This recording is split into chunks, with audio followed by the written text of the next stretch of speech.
You know, hope you guys didn't work too hard, didn't play too hard, didn't do the things that I used to do when I was your age. I won't say I plead the fifth, I swear. So, anywho, this is week two. I didn't get a chance to open up the knowledge quizzes. I'm gonna try to do that today after class, after the before the night is over. If the quiz number one was open, go ahead and take it. Don't wait. But I'll push try to get the other quizzes done as soon as possible. Okay. Now, just to make it clear, I'm gonna go over again one more time of those who have signed up to do the whatchamacallit, the ServSafe exam. Remember, the cutoff date was the 23rd or 22nd, right? Was 22nd, I believe. Anybody that answered past that time, the were submitted, they're not going to make it. I know I called out the people that are signed up, but again, the people that responded late after the cutoff time probably not going to make it. But there were some people at the beginning that I contacted a while ago that are no longer with us. So I'm going to take a look at the list real quick, okay, and show you guys. Because I don't want you guys to come in at 7 o'clock to campus. I expect to take the test, but you answer too late in the game. So I don't want you to waste your time and money coming in and not being able to take the exam. Okay. There are going to be other dates when you can take the exam, not retake it, but take the exam coming up. We're going to let you know what those days are. Hopefully they'll be posted up on the portal, on the newsletter, not on the portal. Okay. So without further notice, let us go take a look at who has responded, who's confirmed, and what kind of time slots we got. I know Ms. Trinity, you're not going to be taking the exam, right? Because you can't come all the way from where you live. So who was that took your spot for Ms. Trinity?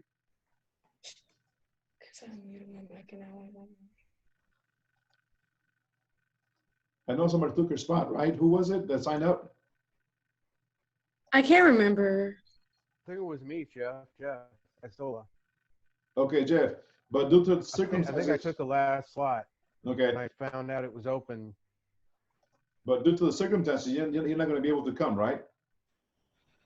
I don't. Yeah, I don't know. Like I said, I messaged you, so I don't know if I'll be able to come. Okay. So this is who I have that has called and confirmed before the cutoff date. Okay.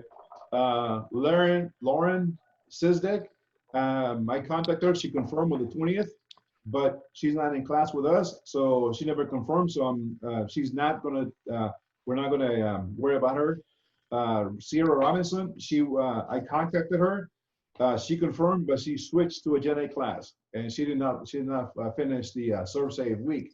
So I'm going to take her off the list. Okay. Janet, you did confirm on the 20th. Trinity, you did confirm on the 20th, but you can't take it. Jeffrey, now obviously you can't. You're going to be out of the game for now. Okay. Alanda, she did confirm. Hilaria, you did confirm. Colby, Avron, Lyric, Arlie, Chelsea, and Dequan, but Dequan is no longer with us, so I'm gonna take him off the list. You guys responded a little bit too late on the cutoff date. Okay, so I'm gonna go through that right now and see who. So we have 3 slots right now. Okay, 3 slots open because Lauren, Sierra, and Miss Trinity are not taking the exam. Okay. We had total of 22 slots for both classes combined. Right now, we're looking at 25 slots versus 22, okay? So those 3 are out, Lauren, Sierra, and Trinity. That means that we now have, we might be on track for you guys to take your exam. That means Colby, Avron, Lyric, Arlie, and Chelsea, okay? So we had 25 slots. I said 24 because Neil was no longer with us, okay? So 24, okay? So yes, I think we're on track, okay? Because now we have Janet, Alanda, Hillary, Colby, Avron, Lyric, Arlie, and Chelsea. That's 8, I believe, okay? So total we have 8. We're on track, guys. So those are you guys. I know you guys responded late. Colby, Avon, Lyric, Arlie, and Chelsea. Okay, you guys are going to be able to take the exam on Saturday. Okay, so I just wanted to confirm. Okay, and make sure that we're all on the same page. Because I know, like I said, the cutoff time was the 22nd, I believe, and you guys responded late. So given the fact that we no longer have two, because I never responded to switch classes, so I don't know what happened, and administrating they can't make it, that leaves us with enough spots for you guys to take the exam. You understand? Are we on the same page? Yes, yes. Okay. And it's 7 o'clock on campus. Got it? Okay. Okay. All right. Chef, Cool. I have a quick question just about the list. I'm sorry to get off topic. No, go ahead. So I'm allergic to jalapenos. What can I sub it with for the shopping list? Jalapenos. I call them jalapenos. That's what they call them in the East Coast. You can sub them with green bell peppers. Okay, thank you. Yeah. So no jalapenos, okay?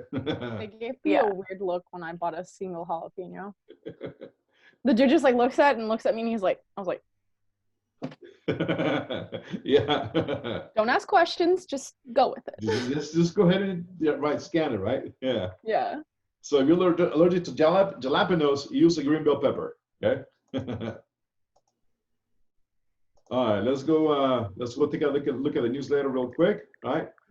So what is going on, okay? What is going on? See if we can present. Right, all right. What is going on, okay? Remember your holiday calendar, got it? Okay. Let me see if I can, no, I don't want to share. Okay, holiday calendar. November 6th. I know we talked about October 16th. Yes, that was a mistake. It was a typo. We do have class that day. However, if you have already something planned on October the 16th, like a doctor's appointment or something like that, you may go ahead and go to the doctor's appointment. Don't cancel it. Go take care of business. You can always catch up and make up that class that day later on. Okay, you got that little wiggle room to make up that missing day. Okay. So Why? Do you know why they had originally told us we had that day off and then now it's changed? because it was supposed to be an in-service day, we had meetings that day. It was canceled, was pushed. Oh, okay. Yeah. So whenever we have an all staff meeting, there's no class that day. So you guys get another day off. Well, get an extra day off, but the syllabus. I mean the the rotation is still on track. But yeah, that's when we have meetings on campus. So yes, October 16th, it is a class day. Like I said, if you have a previous engagement that you cannot change or switch, like a doctor's appointment, a wedding, and stuff like that, do take care of business, and you have the wiggle room to make up that day later on during that week or the week after. Okay. So November 6th is no class that day.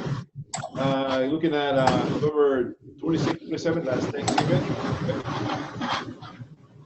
And then January 8th, Christmas break, we got about 3 weeks of that holiday. Okay.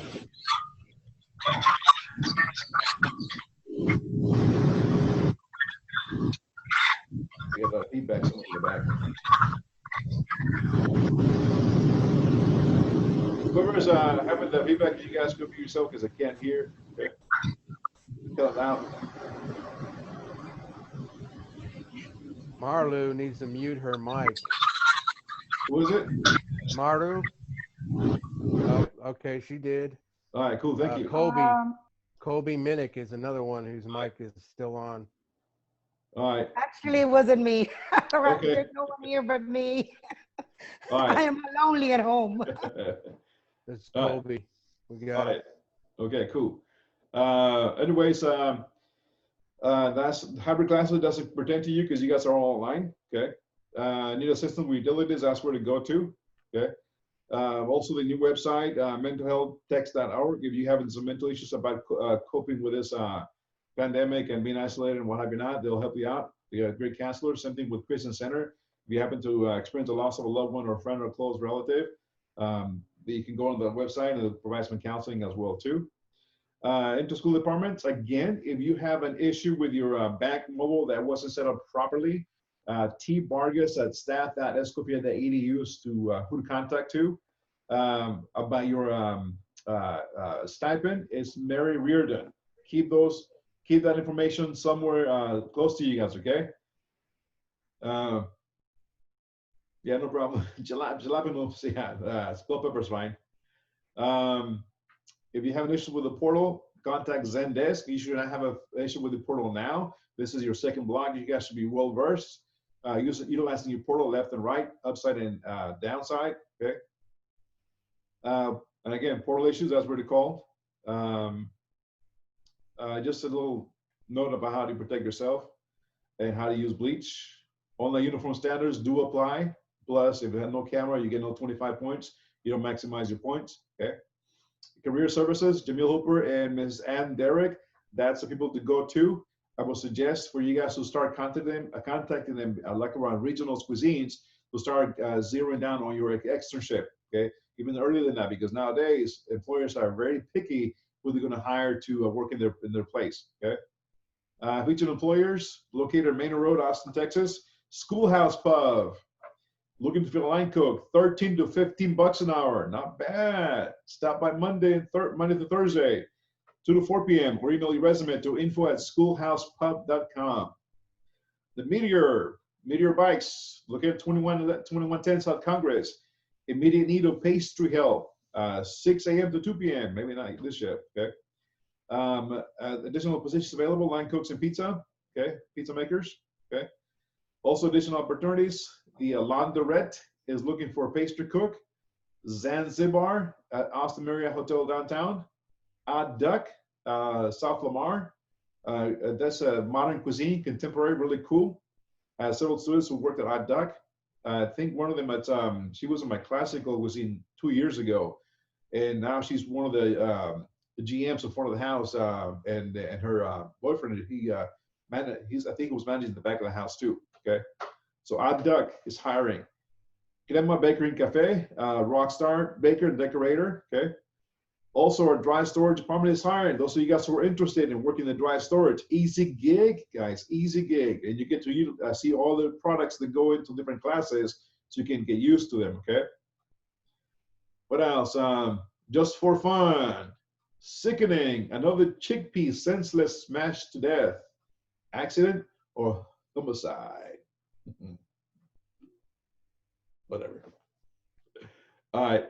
Quote of the week. Peace does not mean to be in place where there is no noise, trouble, or hard work.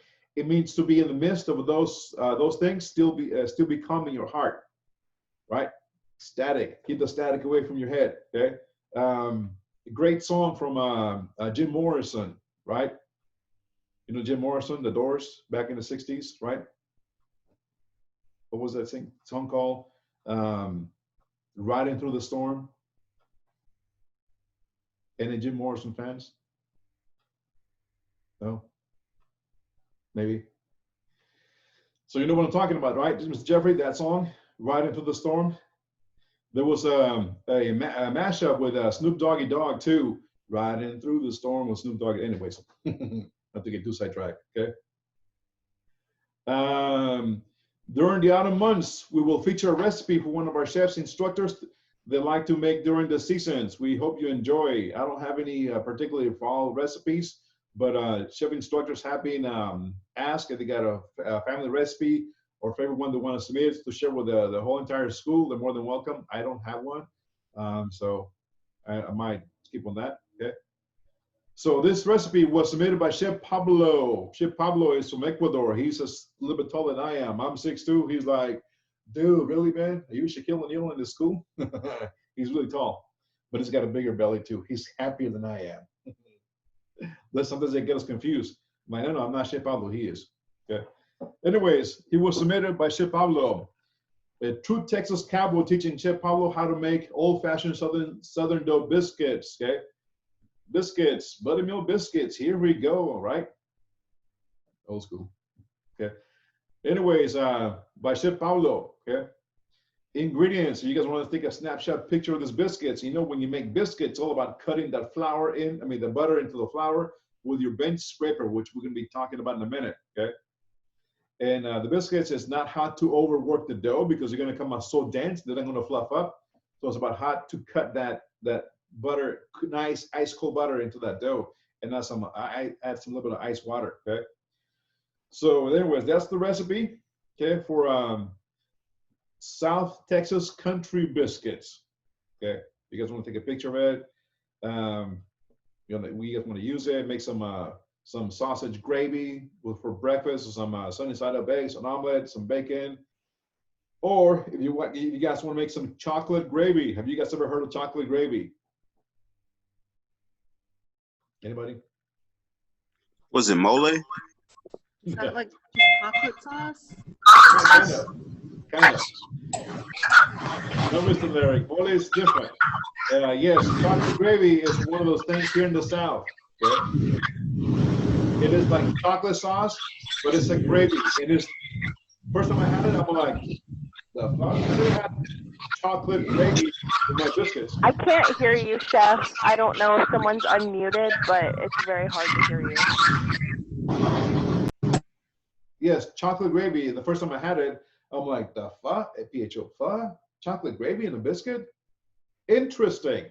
But I ate it and I tried it and it was off the hook, y'all. It was off the hook. Okay. So chocolate gravy. You're muted, Miss Janet. Can't hear you. Are you trying to say anything? No, I was talking to myself. I was like, chocolate gravy doesn't sound good. It doesn't, but it works really well with biscuits. And it's a southern item here in the southern United States, okay? How chocolate was it? Like, what kind of chocolate was in there? It's cocoa powder. Okay. Yeah, it's cocoa powder. It's- But it's I don't know. I would have to try it. It just doesn't sound good in my like brain. it's sweet and savory combined together, but it works really well. Okay. Okay. So food for thought, okay?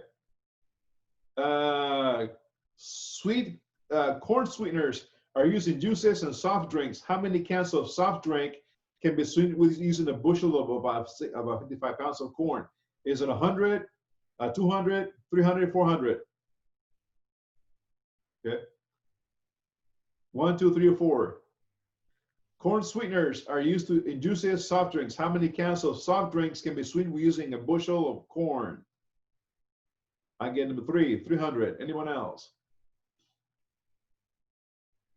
Yeah, I get 100.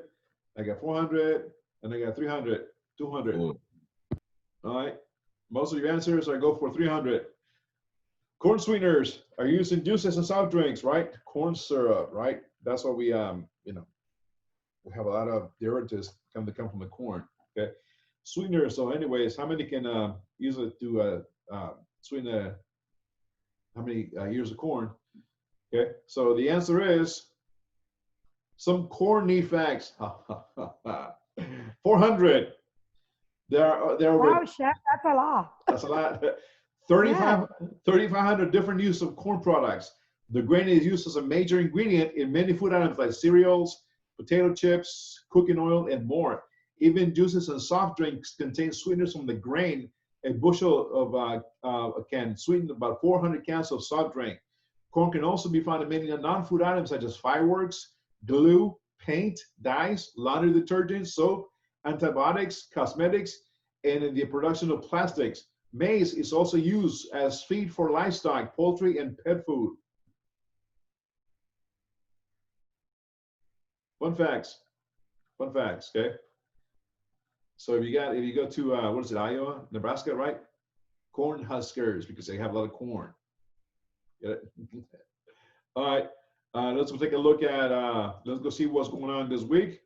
Let's go to day 1. Okay, let's go intro to knife skills. Okay, here we go. Okay, intro to your equipment. Okay, this is your chef's knife. Okay, for those of you guys who have little or no experience in the how to using your tools. Okay, your chef knife is in your toolkit, aka knife kit. Either way, it's the same thing. Okay, cool toolkit, knife kit. That's what we call it. Using for cutting, julienning, dicing, bâtonnet, chiffonade, peel tough outer vegetable skins, and chopping. Almost a universal piece of equipment, okay? But don't use it for bread, as you have noticed, okay? Good. as you have noticed, I don't have here to use for bread, right? Maybe cut some butter, right? Cut some cheese, that sort of thing, okay?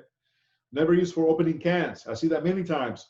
When you can't find the can opener, you're in a rush, you take a big number 10 can, you grab it, and you hit it with the heel of the knife, and you start opening up the can. It damages your blade, okay?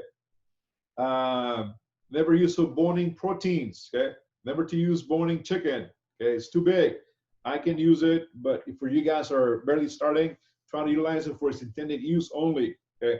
Maintenance as much as you can with your stainless steel. Hold it as much as you can with your stainless steel, okay? And I'm gonna show you a demo how to hold it with your stainless steel. It's all in the motion of the wrist, okay? And it's gotta be a 90-degree angle on your steel. The only thing I don't like about your steel is too short. It's not long enough, okay? Let me show you real quick if I can. How could that be? Okay. Where's my steel?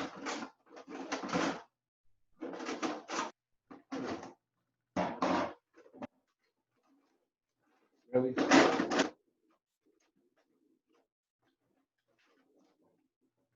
I don't have my steel here with me.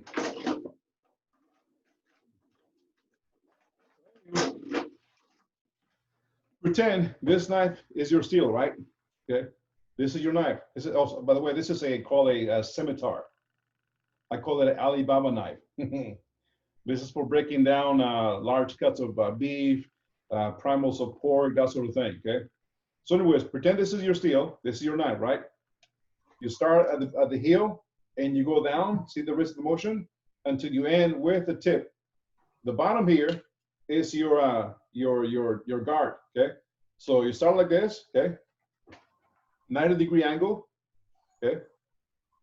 To the 90-degree angle, almost flat against the steel. Start on the heel and you go down. Okay. 1, 2, and as I'm going down from the heel to the tip of the knife, I'm applying pressure down with the knife, and I'm applying pressure up with the steel. You're going to hear that snapping sound. See? And then when you go up, same thing. Okay, on the opposite way. Start with the heel, and then with the tip of the shin guard. Okay, the little guard, not the shin guard, the guard. Okay. And again, I'm applying pressure going up, and I'm applying pressure going down with the steel. Okay, 90-degree angle, guys. 90-degree angle, right? Very almost flat to the steel. Okay. So this is how you hone your chef's knives. Okay. And again, it's just the motion of the wrist. Okay. You get used to it. Okay. So start slow. Okay. I see students do this quite a bit. This is not how you sharpen your knife. Okay. And this is not how you sharpen your knife. You start at the heel and you go down to the tip of your knife. One more time. Okay. 90-degree angle, almost flat against your steel. Picture you're trying to slice a very thin slice from your knife. Okay. Or your steel. Okay. So again, that's how you sharpen your knife with a honing knife. I mean, with the honing steel. Okay. So anyways, you hone it with your steel, and you may sharpen it once in a blue moon with your stone if you use it too much, too often. Okay. Try to get away from using one of those little handheld sharpeners that have a little stone that kind of has a V inside, because what those things are, you apply so much pressure, it'll start eating your knife in time. That's what happened to my deboning knife from back in the 90s, the one you saw that has a thin blade. Okay, it'll eat up your knife. Okay, maintenance. Like any other piece of equipment, wash it with soapy water, rinse it, and then sanitize and let it air dry. And when you walk around on the side of your hip with a tip pointing down with your knife, not pointing out like this, because you may shank, stab, kill somebody, right? So walk with it on the side of your hip with a tip pointing down. Okay. That way, if you fall, you're not going to fall on it. If it falls on your side, not on top of your foot, especially if you're wearing Crocs with those holes in it. Okay, or flip-flops. Okay, so that is your chef knife. Only use it for the intended use. Okay, the next one is your Mercer boning knife. Okay, used for boning beef or pork cuts, fabricating chicken, fabricating fish. Is not a utility knife. They're not for chopping, dicing, or julienne cuts, chiffonade, opening cans, or practices, except for what is intended for use, for its only use. Again, same care maintenance. Wash with warm soapy water, rinse and sanitize, let it air dry. And like the other one too, carry it on the side of your hip, okay, with the tip pointing down. Okay. Serrated knife. Okay. This is very sharp. It'll almost cut through your bone. It'll cut through your fingernail. Okay, this is sharper than the other ones. It's got the scallop edges, and it'll cut you. It'll do some damage. So be very careful when you use this knife. Only use it for bread. Okay. For cutting bread, baguette, focaccia, ciabatta, challah, white bread, buns, croutons, and all types of bread plus cakes as well too. Okay. If you have a really long one, we call that a cake knife because it goes from one end to the other end of your cake. Okay. It may also be used to peel the skin from some fruits like watermelon, cantaloupe, honeydew, pineapples. But be very careful. This one is very, very sharp. Like I said, it'll cut through and you'll chop out some pieces off your hands or fingers. So you got to be very respectful of this knife. Same care maintenance. Same care. Okay. Your next one is, yes, go ahead. Question. Can you carry the knife like holding it down like this, basically? No, because the tip is pointing up. Okay. So always carry it like this. Okay. Down. Okay. All right. Not like this, because what happens? You have the tip exposed. Okay. No, I mean, this part is on like your forearm though. Like if you carry it like that, it's the security of it right there. Yeah, that's only when you're in prison or in jail or you want to, go for some fights, right? Easy, right? But no, not like this because the tip is pointing up. Always carry it, okay? Like this. Hold it like this, okay? With the tip pointing down. You got a firm grip on it, okay? It's not going to fall off your hand, okay? On your side of your hip, okay? But like this, yeah, only if you're going to go to battle, okay? All right. Okay. Anyways, your paring knife. You can use it for fluting mushrooms, old school cut, back in the 50s, 60s, 70s, and 80s. Make tomato roses, turnip potatoes, peeling garlic, shallots, some fruit carving as well too. It is not used for chopping, cutting, opening cans, peeling potatoes, or opening more cans. It may be used for chiffonading small herbs like basil. You want to take your time and be really minuscule about it. And some care maintenance, okay? You can also turnip carrots, zucchini, yellow squash as well too, okay? Yeah, fluting mushrooms, I used to do that a long time ago. I lost it. I got to go practice and do that too, okay? Your bench scraper and ruler, okay? Bench scraper used for the same, the name implies, to scrape food from your work table and also to, it is heavily when used when working with bread doughs. Like I said, when you're making a biscuit dough, that is used to cut the butter into the flour, okay? When working with doughs, you can use that bench scraper, okay? You can cut through that dough, okay? Don't not use your knife. That bench scraper is, you can cut it right straight on the cutting board in stainless steel. You also got a Mercer rule, which has all kinds of knife cuts in it. Also has some good information as well too, okay? So the ruler is utilized when you guys go to culinary arts next block. That's 201. You're gonna be making focaccia. You're gonna be making laminated doughs, croissants, puff pastry. So your ruler is going to come in handy in that class, okay?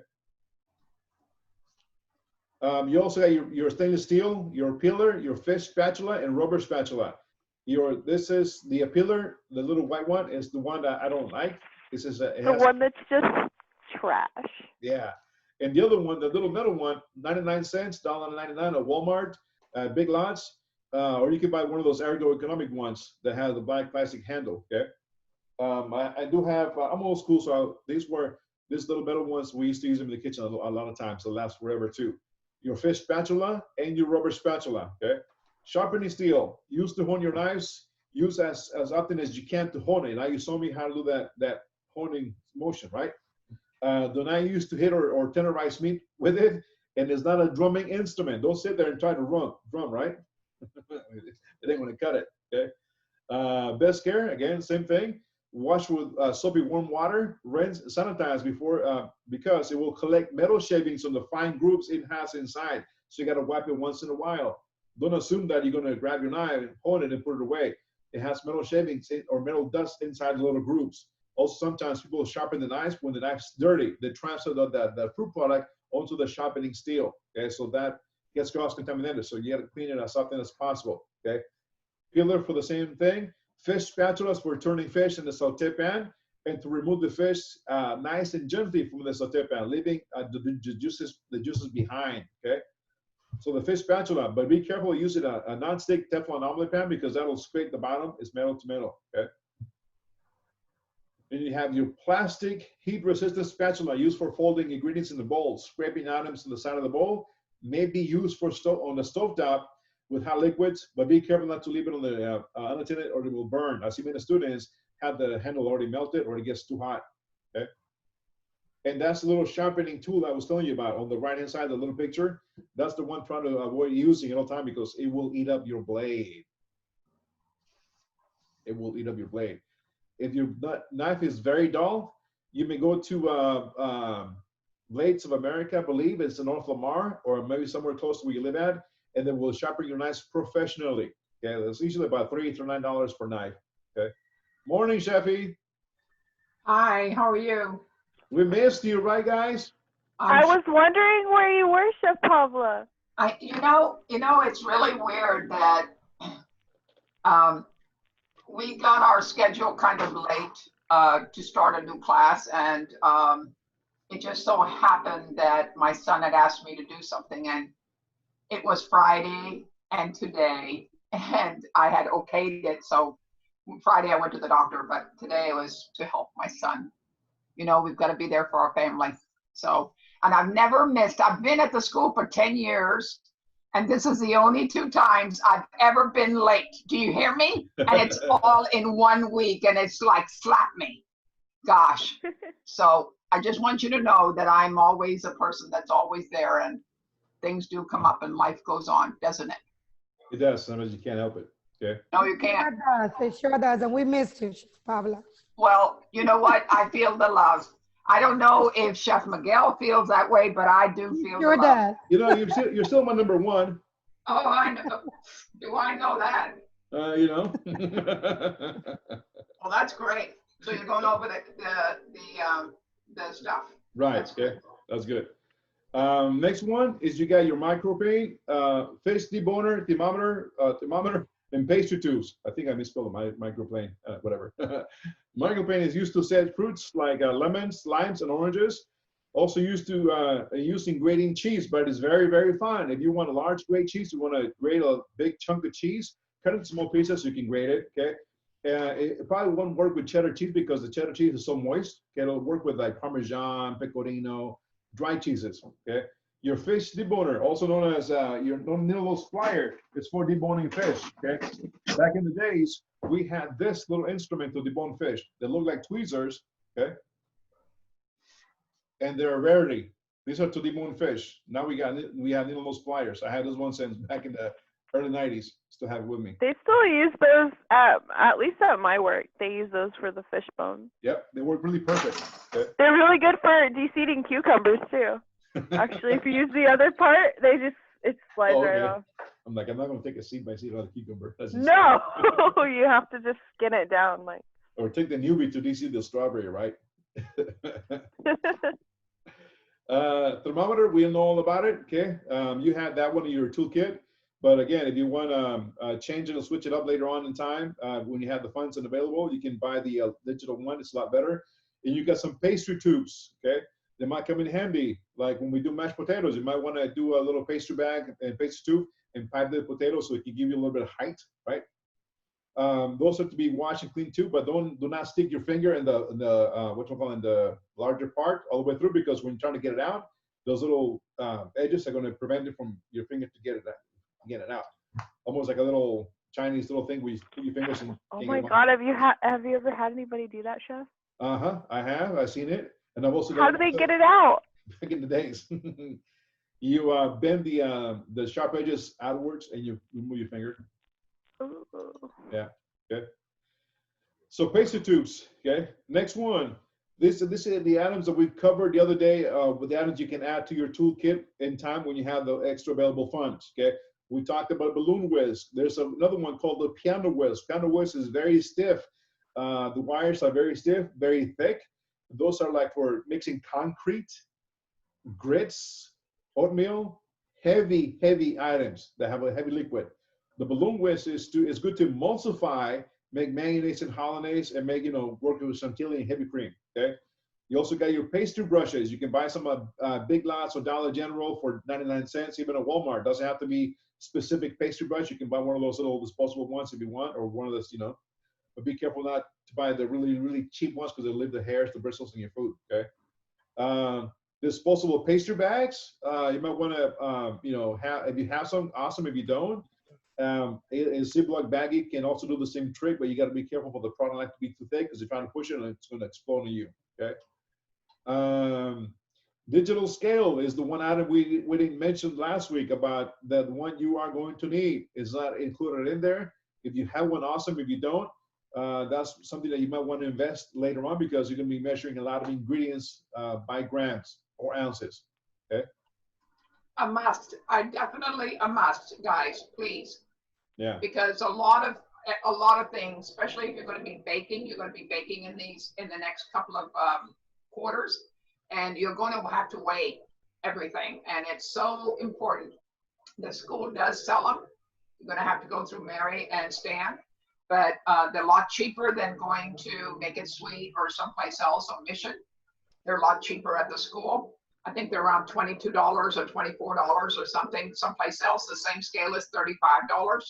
But I would definitely put it on your wish list for Christmas or something else as a scale. The scale is really important, guys. Mean it. You can buy some at Walmart. They also sell them as well too. Amazon. Yeah. How high do they have to go up to? Like, is there? Well, the ones at the school sell, they're grams, they're milliliters, they're ounces and pounds. So it kind of gives you an all variety of everything that you would need. So if you get a recipe, you can have grams to whatever. Do you get what I'm saying? I think they go. Yes, chef. Thank you. They go above a pound. I don't know how far they go as far as in pound Oh, weight. they go more. They go like 4 pounds. I think They really go that high. Yeah. Cookie cutters are going to come in handy as well too. Okay. You might take a look at some of those later in the future if you want to build your tool knife kit. And your cutting board mat / anchor. You can buy those at Big Lots or Dollar General. I know they have in the kitchen sections the little roll of little plastic mesh, look like fishnet. You cut them and you put them on your countertops, put your glass in it, right? So those are great. You can buy the roll and just cut it according to the size of the cutting board. They're washable, right? You can put it on your table and put your cutting board on top so your cutting board doesn't slide around. You're not chasing your product, right? And you can probably eliminate cutting yourself. You can use a wet paper towel as well too. Doesn't have to be one of those mats, but if you do buy one, it's going to be specifically for your cutting board. Okay. So these are the extra items. If you have funds, if you can afford them, something you want to build up on. Okay. What else? Other tools and equipment. Okay. In chapter 3, professional cookbook, it details all the equipment that we have in the kitchen and the lingo that goes behind it, because you got to know what's the difference between a sautoir versus a saute pan, stock pot versus a rondeau. Okay, so take a look at those pages and get yourself familiarized with some of the small wares. We call it small wares. Okay, so pages 55 through 61 gives you an array of a typical everyday use of a kitchen equipment, or what we call small wares. Okay, so principles of cooking. Okay. Cooking is defined by the transfer of energy from heat source to food. Does anybody has any questions about the equipment? There's a lot on equipment, but again, the book will tell you guys on those pages what they're called, so you can get used to the messages. Okay. All right, cool. So Greg is here, and Mario just trying to. Okay, cool. And Elena's here too. Okay, good. So anyways, principles of cooking. Okay, it's cooking defined by the transfer of energy from a heat source to food. The energy alters the food molecular structure, changing the taste, aroma, and appearance of food. The method you select gives the finished product a specific texture, appearance, and aroma and flavor. Okay, it's cooking. With cooking, application of heat and food preparation. Heat brings out the chemical, physical, microbiological changes. Purpose of cooking, to make its maximum value available in palatable form.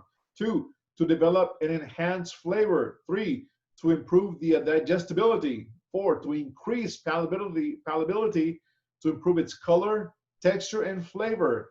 to destroy pathogenic organisms and substances found in raw foods like chicken, seafood, ground beef. Okay, make it safe for you to eat and consume. Okay, best cooking practices. There are 3 types of heat transfer. One is convection. Okay, convection, where you put a pot of boiling water, the water boils, the heat passes from the burner to the pot, heat of the water at the bottom, the hot water rises, and the cooler water moves down to replace it, causing a circular motion. That's where you got a rolling boil when you boil water. Okay, that's what we call a rolling boil. Okay, conduction. Conduction is the transfer of heat between substances that are in direct contact with each other. In your maybe your apartment, your house where you live, you don't have any natural gas. You have an electric stove top, right? And you put your satay pan on top of your stock pot. That is considered a conduction heating source, okay? Because not flames coming through, okay? The better the conductor, the more rapidly heat will be transferred. Metal is a good conductor of heat. Conduction occurs when the substance is heated. Particles will gain more energy and then vibrate more. These molecules then bump into the nearer particle to transfer some of the energy onto them. This then continues to and passes with energy from the hot end down the colder end of these substances. Radiation. Do you guys know what radiation cooking or heating is? Can you guys give me an example of a radiation? Microwave. Microwave, correct. Okay, you put it in there and it heats up in microwaves, right? But sometimes you have a bowl of pasta, right? You put the pasta with the meat sauce, you set the timer and let it go. The bowl is screaming hot that your pasta's cold, right? You ever had that? I'm like, fudge, man. I got to put it back in and stir it. So radiation doesn't always heat evenly thoroughly, but it does the job it's intended to, okay? Standardized recipes. What do you guys think is important to follow a standardized recipe? I know you guys went to Restaurant Ops. What was the number one? Consistency. Consistency. What else? Portion yield control. Yes, all correct answers, okay? Consistency, like I said, McDonald's, Mickey D's sells French fries. The same French fries you find here in Texas, you find them in New York, Chicago, Oregon, LA, Utah, same kind of French fries. Consistency, quality control. Restaurant Ops is about maximizing every single item that comes to the back doors cost to increase sales and increase profit. You got to slice that tomato, right? You get about 7 to 10 slices of tomato, from the tomato. Tomato costs you 25 cents. You get about, what, 3 cents on a slice, just about, give or take, or 5 cents a slice. But if you slice it too, now you're wasting money, okay? So standardized recipes, quality control, portion yield control, cost control. It's all about those Benjamins, dead presidents, C notes, cashbacks, greenbacks, right? Pesos, euros, moolah, okay? Cost control. You got to watch what you utilize. Everything that comes back to your back door, you must use it, okay? If you can. Customer satisfaction, right? Like I was saying, earlier, when I landed here in Austin from New York back in the second time in '99, but the first time was Cali, I went to eat at Magnolia, South Congress, and I fell in love with the Baton root salad, the blackened catfish salad. Has been consistent all the way through until about last month. I went back to it after it opened back in COVID, and I opened the same salad. They have switched the catfish to maki maki. I'm like, no, I'm out, dudes. I'm done, okay?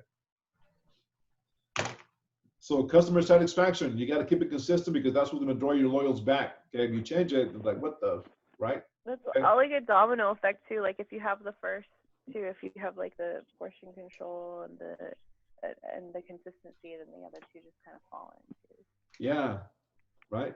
You got to keep it consistent because this is what you're paying for. This is what you want. This is what is advertised, right?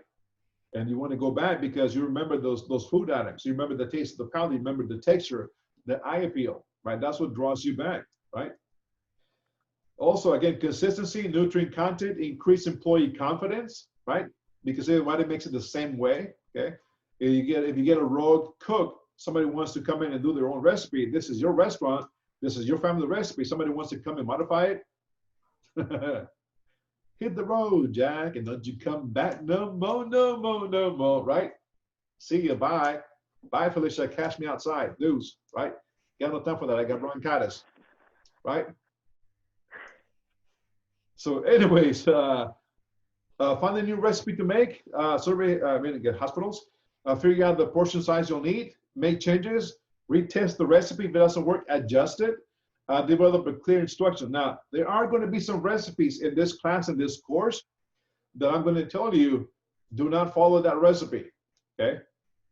Because some of those recipes were made to make you think, especially regional, and I talk about the class that I'll teach it. When it comes to certain recipes, I usually tell my students, do not follow the recipe on the portal. Go back to Foundations and pull the recipe from the Foundations and use that recipe instead, okay? So yes, some recipes, we'll tell you guys, do not use that one. I'm gonna give you a different one. I'm gonna tell you that, or tell you guys how to navigate or where to find a different recipe than the one on the portal. So be alert as we talk menu by menu, item by item, and day by day, okay? So classical cuisine, okay? Classical versus modern, right? Or contemporary. What is classical cuisine, okay? Difficult to say exactly what classical cuisine is, okay? Europe, each country will have a range of dishes, many of which have had their origins in the kitchens of the aristocracy. So Italy has a classic cuisine, as does Spain and Portugal, so on. In France, the classical cuisine was cataloged by systemized by the great 19th century, again, Auguste Escoffier, in his book, Le Repertoire de la Cuisine. And it was the dishes that has become the standard repertoire in the restaurants or luxury hotels of the the period. Today, many of those dishes have elaborate for modern taste, and they have been displaced to a degree by a French classical cuisine, which derives from the simpler bourgeois cooking, which reflects the sort of food you might have been served in the French bourgeois home, and a permanent cook or a food you might have to serve at home for the prosperous country landowner. So classical versus modern, right? Classical. Now, when it comes to some of the recipes, we're going to follow the recipe as much as we can, except for the ones I'm going to tell you guys not to worry about, and I'm going to give you a different one. But as far as presenting your food on the plate, you're going to do it the modern day presentation. Okay, and I'm going to give you, I'll show you a couple of examples of how to plate that dish modern style. Okay, because back in the days, it was like, here's some green beans, here's some chicken, here's a sauce, here's this, here's that. So we're going to combine elements, and we're going to take your experience and your skills on a higher level, okay? So some of the classical cuisine includes hollandaise sauce, cassoulet, poached pears, duck confit, bolognese, seafood paella, shrimp bisque, salad niçoise, and Caesar salad. Those are some classical dishes, but they can be done in modern day presentation, okay? Again, what is modern cuisine? Well, modernist cuisine might not be the first thing that pops into your person's mind when they think Wiley Dufresne said his food certainly falls into the category. This isn't surprising. Ask a chef tag with the modernist moniker, and he or she will likely say that they never thought of their own cuisine as such. The label is typically fixed upon the chef by others in the culinary community. Others often as part of an ongoing debate about the positives and negatives of modern cuisine techniques. So what exactly is modernist cuisine? In short, it's a buzzword. The latest term used to describe an innovative and avant-garde style is cooking. First popularized by Ferran Adrià, the foam guy, molecular gastronomy in Spain, at his restaurant El Bulli, okay, El Bulli. It's a long time, okay, I think he closed it, he moved on. Modernist cuisine has become known to the world over. Previously to Adrià, the techniques used to be in modernist cuisine were housed under the umbrella molecular gastronomy, a scientific discipline that studies the chemistry of food. If you guys like to know more about that, if you guys are avid readers, molecular gastronomy, there's a book. The author his name is Harold McGee. In this big, thick book, it is called On Food and Cooking. I read it 4 times. The first time it put me to sleep. I couldn't understand jack diddly squat what he was talking about. The second time, I fell asleep halfway. Third time, I kind of got it. Until the 4th time I read it, I'm like, oh, it makes sense. But it goes into the science behind the food, okay? Shorter version, and there's a video by Heston Blumenthal. It's called Fantastic Breakfast, I believe. And he takes such items and transforms it into a different presentation, okay? Heston Blumenthal from England. It's an awesome to watch when it comes to molecular gastronomy. Okay? So anyways, Harold McGee on food and cooking. I read it, like I said, 4 times. A thick book. It's like, right? But it's a good book. Okay. Anyways, previous to Adria, the techniques of the modernist cuisine were housed under the umbrella of molecular gastronomy, a scientific discipline that studies of the chemistry of food. Great minds such as Nicholas Curti have this, and Harold McGee, made the tremendous strides in the field, ultimately inspiring chefs like Adria Heston Blumenthal and Grant Achatz to incorporate scientific methods into their cooking.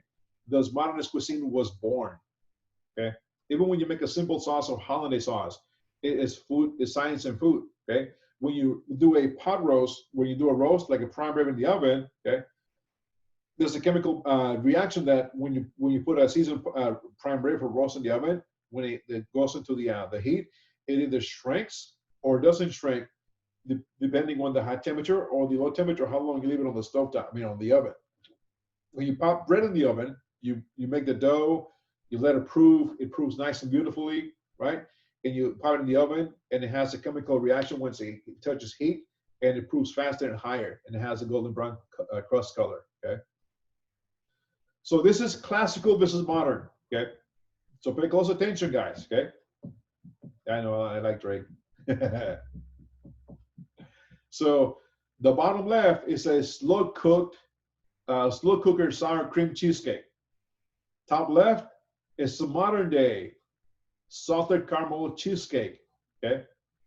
In the old school days, we plated just like you see this plate with the clock on it, okay? The starch was at 11 o'clock, between 10 and 11. The veggies were 1, and the main item was at 6 p.m. That was the old school way that I learned how to plate back in the 80s, okay? That's old school, okay? The picture on your right-hand side, okay?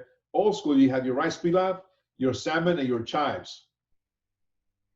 Modern day is when you have your rice pilaf in the center with some height, you get your piece of protein on top, the 2 chives, and you got the sauce drizzled around the plate, okay? So when I talk about utilizing the flow of your plate, think about how you're going to center that item in the middle, how you're going to give it height, and not to go old school, everything separate. And there's a reason why too, okay?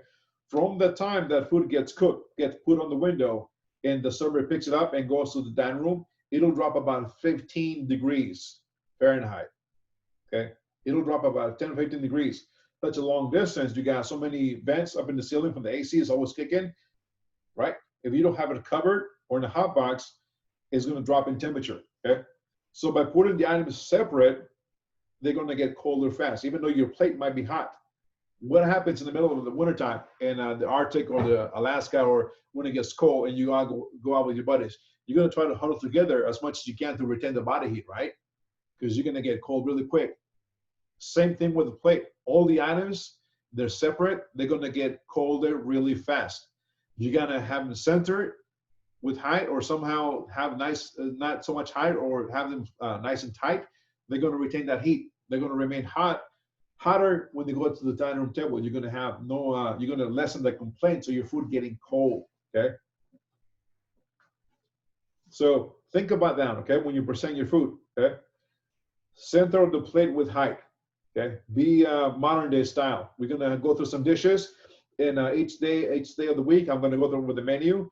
I'm going to show you, like here, a couple of examples, how to plate up those dishes, and how just some suggestions how this should might look like. But again, you are the creator of your item.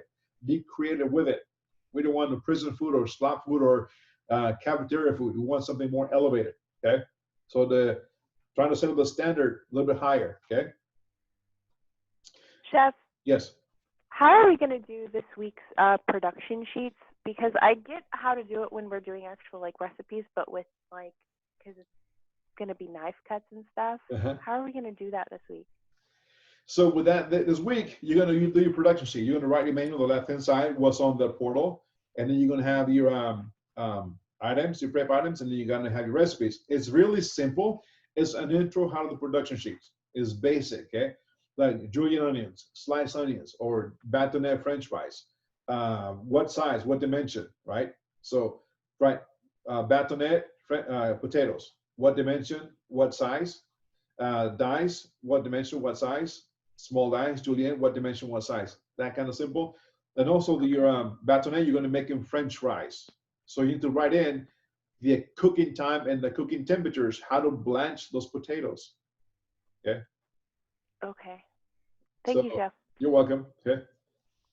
So yes, we're going to take those dishes. We're gonna take them from the mummified days. We're gonna unwrap them, get the bandages off, and we're gonna take them higher. We're gonna make that recipe, learn how to make the techniques, but we're gonna deconstruct it as far as a plate and reconstruct it on a plate, right? So it's coming. Keep that in mind, okay? How to plate up, how to be a little bit more creative. Typically on the plate, your protein is supposed to be between 6 and 8 ounces. Your starch between 3 ounces, 3 to 4 ounces. Your veg, 3 to 4 ounces. Your sauce, 1 to 2 ounces. That is pretty much the standard guideline when it comes to plating up your food. Don't go out and load it up with a bowl of rice and then a big old hunk of steak, right? I know we're in Texas. In Texas, everything's big, right? That sounds Cuban. A lot of rice, a lot of frijoles, you know. Hey, I love that ropa vieja too, you know? Yes. Oh, that's my son's favorite. I love it. Yeah, Chef Ritter told me, can you make ropa vieja? Love it. I love it. Yeah, but we Cubans, we eat like that. I mean, a lot of rice, a lot of beans. That's not it. No, but even so, you can take that dish and modernize it. Again, we're taking some classical dishes and giving modern twist. Modern, right? Yeah. So keep that in mind, guys. How to plate up and how to present your food every single day moving forward. Okay. Don't just give me some French fries on the saute pan. Don't just throw some French fries on the cutting board. Okay. Be a little bit more creative. Okay. And I'll get into that in a minute. Any questions so far about classical versus modern versus classical plating up versus modern? Okay. And again, your homework is to take a look at the menu moving forward and Google the images, French fries, and it'll pop some 1,000 images. Pick one that best fits your equipment, whatever you have in your house, and try to be creative with those items, okay? I'm gonna pop in a couple of suggestions, but it's up to you to present that item, okay? So that was day 1, okay? No, day 6. Let me go to day 7. Where's day 7? 8, 9, 10, 7, okay? So that covers today, day 7, okay? So we're going to be talking about knife cuts. Tomorrow begins knife cuts, okay? The knife cuts you're going to be doing tomorrow, you're going to be learning all this week.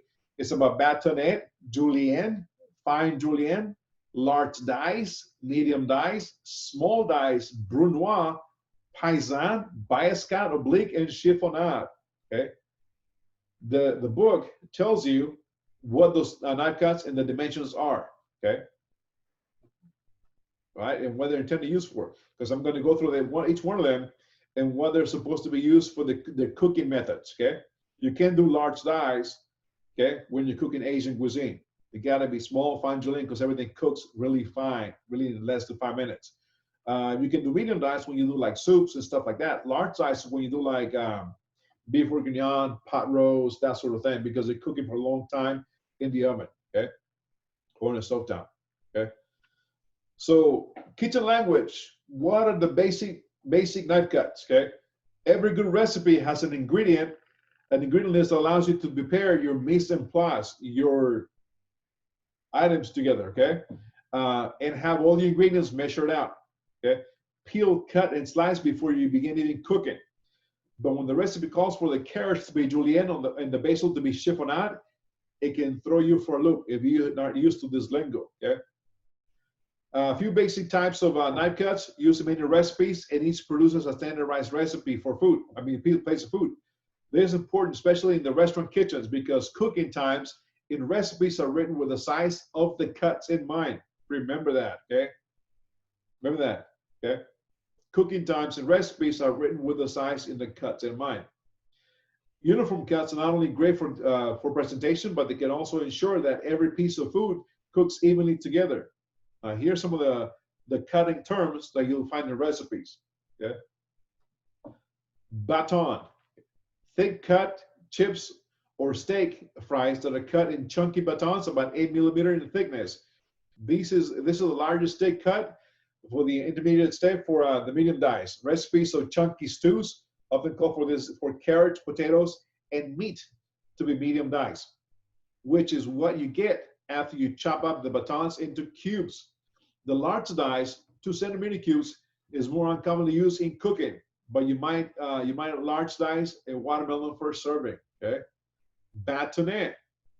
Some common foods cut the style of our French fries in crudités. Crudités. You guys know what crudités are? C-R-U-D-I-T-E-S, or crudites, or whatever you want to pronounce it.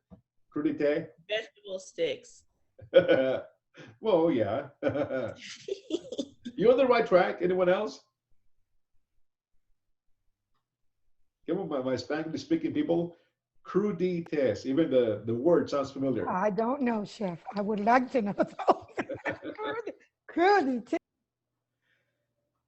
Crudité means raw cut vegetables. Okay. Yes, raw. Like in Spanish, raw is crudo, right? Crudo, crudité. Give it. Yes, crudo. Okay, crudité. Yeah. So crudité, it's usually you go to the store, HEB, or a Central Market or whatever, you order a little party platter, and it comes a little plastic base with a lid on it. And you have your celery sticks, carrot sticks, broccoli florets, cauliflower florets, cherry tomatoes, olives, pepperoncinos, and a little ranch dressing. That's a crudité. Okay, that's a crudité. Okay, everything is raw, minus the olives or pepperoncinos. Okay, so crudités. Okay, vegetables for sticks for dipping. To cut your vegetables into bâtonnets, square them off, then cut lengthwise into by 6 millimeter thin rectangular slices before cutting them into 6 millimeter sticks. If a recipe for something that like minestrone calls for a small dice, first cut the vegetables into bâtonnets, then chop them down further into 6 millimeter cubes. Like pot roast, large dice, rice pilaf, small dice. Okay. Julienne. Julienne is also known as a matchstick cut. It is a name. The name suggests that you are going to for a thin stick-shaped cut to make the julienne cut. Square off your vegetables like you saw yesterday with the carrot. Cut them lengthwise, about 3 millimeter thin, rectangular slices. Then cut slices into matchsticks. This cut is almost commonly used for stir fries as an ingredient. Cut this way to cook evenly and quickly, because stir fries is flash cooking, high heat, short times. Okay, it cooks less than 5 minutes. Okay. Brunoise, it is the finest dice and is derived from the julienne. Any smaller and the cut will be considered a mince, okay, like garlic, minced garlic. Brunoise gathers the julienne vegetable strips together, then dice them into 3 millimeter cubes. This cut is most often used for making sauces like tomato concasse, or as aromatic garnishes on dishes. By the way, you will be making tomato concasse pretty soon too. I think that's on Friday's menu. Okay. Paisan, this is the cut you're probably using most often at home now, without even knowing its fancy French name. The word paisan translates to country style, indicating a rougher, more informal cut like those usually used for throwing together family meals. Cutting vegetables paisan style is to slice thinly, but according to its natural shape, without squaring it. For example, if a carrot may be cut into paisan, into thin circles that have been different diameters. Okay, so paisan, it's a little bit larger, but it's very thin. Okay, chiffonade, like when you do chiffonade of basil, you roll it up and you chiffonade like you saw in the video. Unlike all cuts mentioned above, which are used in larger, harder vegetables, a chiffonade is a cut that is applied to herbs and leafy vegetables. To chiffonade, stack all the leaves together, or maybe roll them up lightly. Hold them down with one hand and slicing the leaves perpendicular to the roll. A finer chiffonade achieves thinly ribbons or herbs for garnish, while larger chiffonade can be used on leafy greens for sauté. Okay. So here are more serving cuts that you may need in the kitchen. Okay. So before making your first cut, it is important to have a sharp knife and a stable cutting board. That's why I suggest, wet paper towel or one of those mats to anchor your cutting board, so you're not chasing as you're cutting. Otherwise, you'll be like people that sleep and toss and turn all over the bed and wake up on this side of the bed and they sleep on this side, right? Kind of like that, okay? You're not chasing your cutting board. Most knife cuts are by squaring off the ingredient, which results in a square rectangular shape. A properly cut ingredient not only ensures an even cook time, It also results in a more professional, palatable dish. Okay. The basic cutting. To cut anything well, you need a sharp knife and a reliable cutting board. A high quality chef's knives, or I'm not going to worry about Santoku, will be available to handle the majority of knife cuts. Just make sure they always cut with a sharp knife. Again, emphasize sharp knife. Okay. None of them will just make cutting easier and quicker. It's also much safer. Also, tendency to use force when you working with a dull knife, which actually makes it more dangerous than one sharp blade. Because usually when you're working with a dull knife, it's not cutting through, and you might be more comfortable, more. Sometimes we get cockier, and we tend to cut ourselves, and it hurts like a son of a biscuit. Okay. A sturdy work surface is also important, especially if you're cutting several ingredients. For a large wooden cutting board, again, if you don't have one, use plastic one too. The largest you can find on your counter is possible. That is secure and stable. If you find the board you're using to be a little wobbly or feel that it has a tendency to slip, place a damp paper cloth towel beneath it and on the counter. And sometimes those cutting boards have a built-in little rubber legs on the corners, and they're stable. They're not going to dance around. Okay. So the basic idea behind cutting is to get ingredients of all the different shapes and sizes into one uniform cut. And the best way to do this is to start by squaring off things like, think about it, like we covered that, okay? We go, and then now referring to the knife cuts, squaring off doesn't necessarily mean just a cube square. It can also be a rectangular or any straight-sided segments. So whether you're preparing a turnip, potato, or even an oddly shaped carrot or bell pepper, all these can be squared off. To square off an ingredient, start by peeling away any skin using a peeler or paring knife, like a potato, turnip, right? Trim off the ends and slice off the four sides. In the rectangular shapes, you're going to have this rectangular shape sides and then square it off. Okay. Most knife cuts can be grouped into pairs. The first is a strip cut, which gets into the ingredient into a strip form. So first is strip, and then you lay down and need more strips. Okay. Here we go. This is the baton cut. The baton is the largest of the stick cuts, with a standard dimension of about 2 inches by 1.5 inch by 1.5 inch. It's on tomorrow, okay? Although not too common in main dishes, it is used for appetizers and side dishes. To make a baton, start by squaring off an ingredient, then dividing it into segments. Take each segment and slice it into 1/2 inch planks. Then take this plank and slice them again by 1.5 inch until you have a pile of batons, okay? Best for thick cut French fries and garnishes. Chef's knives, okay? Your chef knife is for this cut. Not your paring knife, not your serrated knife, not your boning knife, your chef knife, okay? Larger dice or carré. Large dice or carré, which French for square, is the largest of the cube cuts, with their 6 sides being between 3/4 and 1/2 inch thick. This makes the best ingredients for a naturally larger girth, such as meat and potatoes. When you do pot roast, that sort of thing. Start from a baton cut and slice each segment further to equal 1/2 inch to 3/4 inch cubes. Given the significant size, large dice cuts tend to have more waste compared to smaller dice sizes, and the ingredient requires a longer time to cook through. Best for pot pies, roasted vegetables, long cooking dishes, because the bigger they are, the longer they're going to take to cook. Again, your chef's knife for this one, okay? Bâtonnet cut, just like the baton. Okay, for veggies, French fries, vegetables, tempura, use your chef's knives, okay? Medium dice or small dice. This is your average dice size, with all size typically ranging from 1/2 inch to 1/4 inch. This cut is accomplished by starting from the bâtonnet and adding the additional step of slicing each stick crosswise to grate on equal size cubes. Best for chunky stews, chowders, or soups, okay? Chef's knife or utility knife. Utility is somewhat the size of the length of your boning knife, but the blade is like a small chef's knife, okay? It's not as smaller than that one. You don't have one in your toolkit, okay? Julienne or matchsticks, okay? Great for garnishes, stir fries, and other quick cooking dishes. Your chef knife for your julienne cut, okay? Fine dice or brunoise. Mix it with ground meat, minestrone, other soups. You use your chef's knives, okay? Minestrone, chicken and noodle soup, clam chowder, that sort of soup, okay? Even rice pilaf, okay? Oh. Okay. The chiffonade, flat leafy greens, garnishes, herbs for pasta, chef's knife, or maybe the paring knife. You're gonna do this really small, minuscule cuts, okay?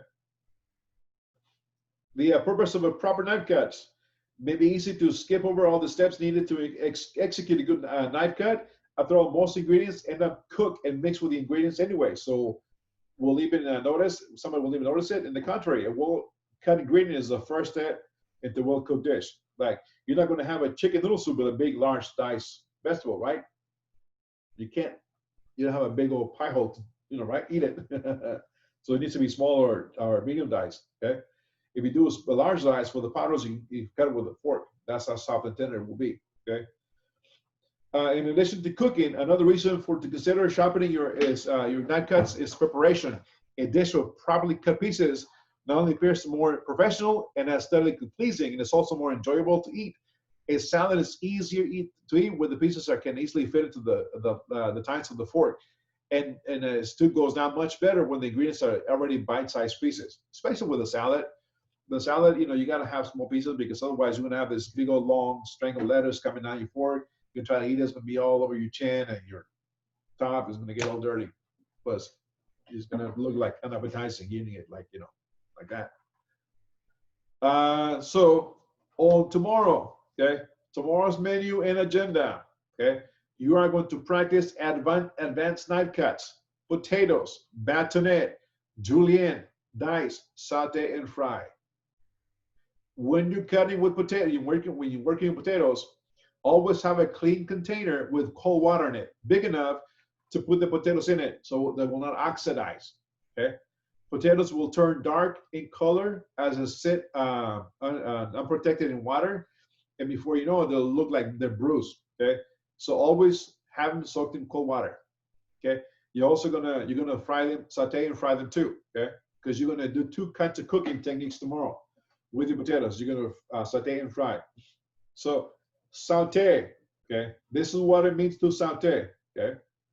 Sauteing is defined. Saute is to cook food quickly in a minimal amount of fat over related high heat.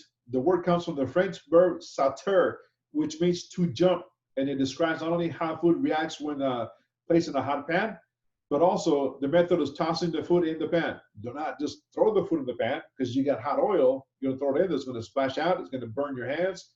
It's gonna make a mess in your stovetop. Okay, just don't throw the food in there, especially if it's like potatoes because you got hot oil. You got an item that's been sitting in cold water. Now you got that cold water to grease, right?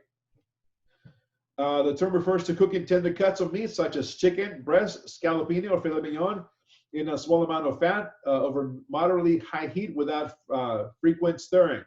Just flipping it over when it's on one side is brown, okay?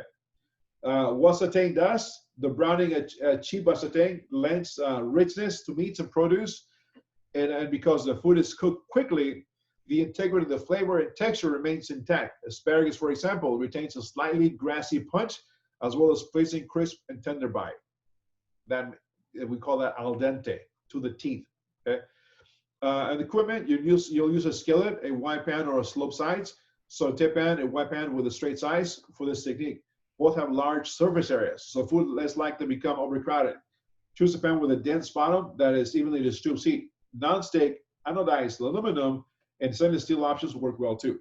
So when sauteing, I know you guys work in the kitchen or have some skills or you know what cooking is all about. You have your saute pan on the stovetop on your piano, right? We call it a piano, right? And you have hot oil or clarified butter. And you grab your bell peppers, onions, and you put them in there and you start sauteing, right? Start doing this motion, okay? And have you seen those commercials with the fires coming out, right? Right, you're sauteing, you're rocking and rolling, and you see them on the line, and there's fire coming out of saute pans, okay? Right? Yes, yes. So be careful when you're sauteing. I know fire is going to tend to jump in your saute pan. It is okay when you're deglazing with an alcoholic liquid like white wine, red wine, or maybe some 151 Everclear, whatever alcohol you're using, okay? Be careful if you're not using an alcohol item to deglaze it. Okay, because what is happening when you're deglazing, when you're catching the pan on fire, it looks awesome. It looks like, one of those commercials that like Chili's, they're tossing the item in the pan. Be careful with it, especially with bell peppers, because what is happening, you got a hot pan with oil or clarified butter. you have your bell peppers and onions on the pan, and they're starting to sizzle because those items have moisture, they have water. They start to sizzle, you're gonna shake it, you're gonna try to do this motion, saute them like an omelet, and the fire is gonna come from the stove top into your pan, it's gonna light up on fire higher, right? So be careful on that one because one is safety. You might activate the sprinkler system, smoke alarms. Two, you are inviting the flavors from the natural gas into your product. So when you're done, you're going to taste the bell peppers and they are going to taste like natural gas. If you don't believe me, do a little experiment. Maybe have some bell peppers laying around the next time you cook with them. Grab a pan, get some hot oil, get some bell peppers, you nice and hot, put them in there and saute them, trying to invite that flame into your bell peppers, okay? Get the flame going, put it aside, taste the bell peppers. They are going to taste like natural gas, okay? So it's not always cool to, be looking like you're kicking butt, you're awesome, like, oh yeah, look at all this fire, rocking and rolling, look at all this flame, right? You're transferring that flavor from the natural gas into your food item, okay? If you're deglazing with white wine, it'll burn off, okay? Or red wine or whatever alcoholic beverage you decide to work with it. But be careful on that one because you'll transfer that flavor into the dish, okay? Best foods to saute, whether it's meat or vegetables, time in the pan is brief, so to support the food be naturally tender and small cuts. Cuts such as beef tenderloin, fish fillets, and chicken breasts are good candidates. Tougher cuts like brisket or pork shoulder may be better off for long cooking over low heat. The same principle holds for produce. The asparagus tips, more likely successful sauteing than beets, because beets are tougher, okay? Many of the tender vegetables, including baby artichokes, sugar snap peas, mushrooms, bell peppers, lend themselves to this technique. That's not what to say that is denser. Tougher vegetables can be sauteed. They just need to be more blanched, briefly cooked in boiling water first, then head start to the cooking. So you can saute some beets and some tougher veggies, but you got to pre-blanch them first, so they're fully cooked. Chef, yes. I'm sorry to interrupt. What is a good substitute for beets? Beets, if you don't like beets, turnips. They have the same density, not the same flavor. Do you think that if I'm allergic to beets, I would also be allergic to turnips and radishes because someone said they wouldn't let me taste them in the kitchen because they said I would probably be allergic? Because the price is a root vegetable, maybe. Next substitute will be a butternut squash. Okay. This is not a root veggie. Veggie is above ground. Okay. Okay. And also, you're welcome. And also, size matters. Cutting food into a uniform thickness and size ensures that we'll cook evenly. Vegetables should be no larger than bite size. Okay. So don't go cutting a big old chunk of vegetable and trying to saute. It's not going to work. Okay. Meat no larger than portion size. Like I said, 6 ounces is perfect. Meat that is too thick for vegetables that are too large run the risk of burning and forming a tough, overly brown outer crust in the time it takes to completely cook them. Have the ingredients prepped before heating them. So, mise en place, you're going to saute an item, have everything pre-cut or blanched, whatever you're going to cook, dried out, no water, and bring that little sheet tray or container to your stovetop saute pan and start sauteing as you go. Okay. Don't sit there with the hot oil and still be cutting for sauteing. You got everything ready to go because once you start cooking, you ain't got no time to go back and cut and peel and add as you go. Okay. Be prepared. Okay. So heat the pan. Make sure to warm the pan over medium high heat for a few minutes. It needs to be quite hot in order to cook the food properly. The best heat is too low. If the heat is too low, the food will end up releasing liquid and steaming rather than sauteing. Okay. So if your heat is too low, when you add your item, it's not going to add that sizzle sound, and you're going to release the moisture, and it's going to be poached. Okay. It might be poached. It might be cooked in its own liquid. Same process goes if you have too much product in your pan. You're not going to be able to cook it properly. Okay. So the amount of product that goes in it needs to be less than the actual saute pan so you can cook it evenly. Okay. Add fat, again, oil, clarified butter, lard, Crisco, olive oil, too expensive. Okay. What else? Don't overcrowd because if you had too much, it's not going to cook evenly. Okay. When sauteing cuts of meat, there should be at least ½ an inch between each piece. Food releases steam when cooking. If that steam doesn't have enough room to escape, it stays in the pan and the food ends up steaming rather than sauteing. It won't brown. Also, it'll drop the heat of the pan too, okay? If you ever try to saute large amounts of cubed beef for stew, you might have experienced this problem. Solution is to simply saute the food in smaller batches. If you like mushrooms, small batches of mushrooms saute because mushrooms have a lot of moisture. Okay? When you're not sauteing them, they're going to be nice and juicy. Okay? So saute. Okay? Toss and turn as much as you can. When sauteing tender vegetables in bite-sized pieces, stir fry but not constantly to promote even browning and cooking. Dense vegetables such as cubed potatoes, tough, should be served once every few minutes so that they don't fall apart as they grow tender. Also, too, you don't want them sitting on the same spot because they'll continue to cook and they'll char, they'll burn. Sometimes when students come in and they're sauteing a piece of chicken or fish and they leave it on the pan too long and oh snap, it's burnt. It's already passed beyond, right? So saute it, get it loosely because what you're doing on this motion, you're trying to coat every single piece in oil or butter, whatever fat you're using. So when you saute it, it turns and it cooks on the other side too. It starts to cook evenly. Okay. Portion size cuts of meat, chicken breast, steaks, or pork chops, medallions, for example, should be only be turned once so they have enough time to form a nice crust, which also keep the meat from sticking to the pan. Sometimes we say, get that GDB on it, like golden brown crust on the chicken, skin on. Okay. Stir fry versus saute. Okay. There's two different ones, stir fry and saute. First one, stir fry, you got to use a wok. Okay. Stir fry and sauteing are techniques that share some similarities. Both methods cook food quickly in a small amount of fat. But stir frying cooks food over intensely high heat. Stirring constant sauteing involves only moderate high heat, and then the food is not continuously in motion. Okay. Diced cooked potatoes or home fries. Okay, you can find those that on page 370 of the book, how to cook the home fries. Okay, so those are in the book. If you guys are not too sure about the French fries or how to do home fries, go take a look page 370 in the book, and I'll show you how to cook those French fries. Okay, or the home fries. Okay, I think French fries is a different page. And just how you see here, this is what kind of cuts you're looking for the home fries tomorrow. We're looking at small dice, not large dice. Okay. Yes, high heat and stirring. Okay, you don't want to sit there and stir because you're going to break the pieces. You're not emulsifying an item. You're not making hollandaise.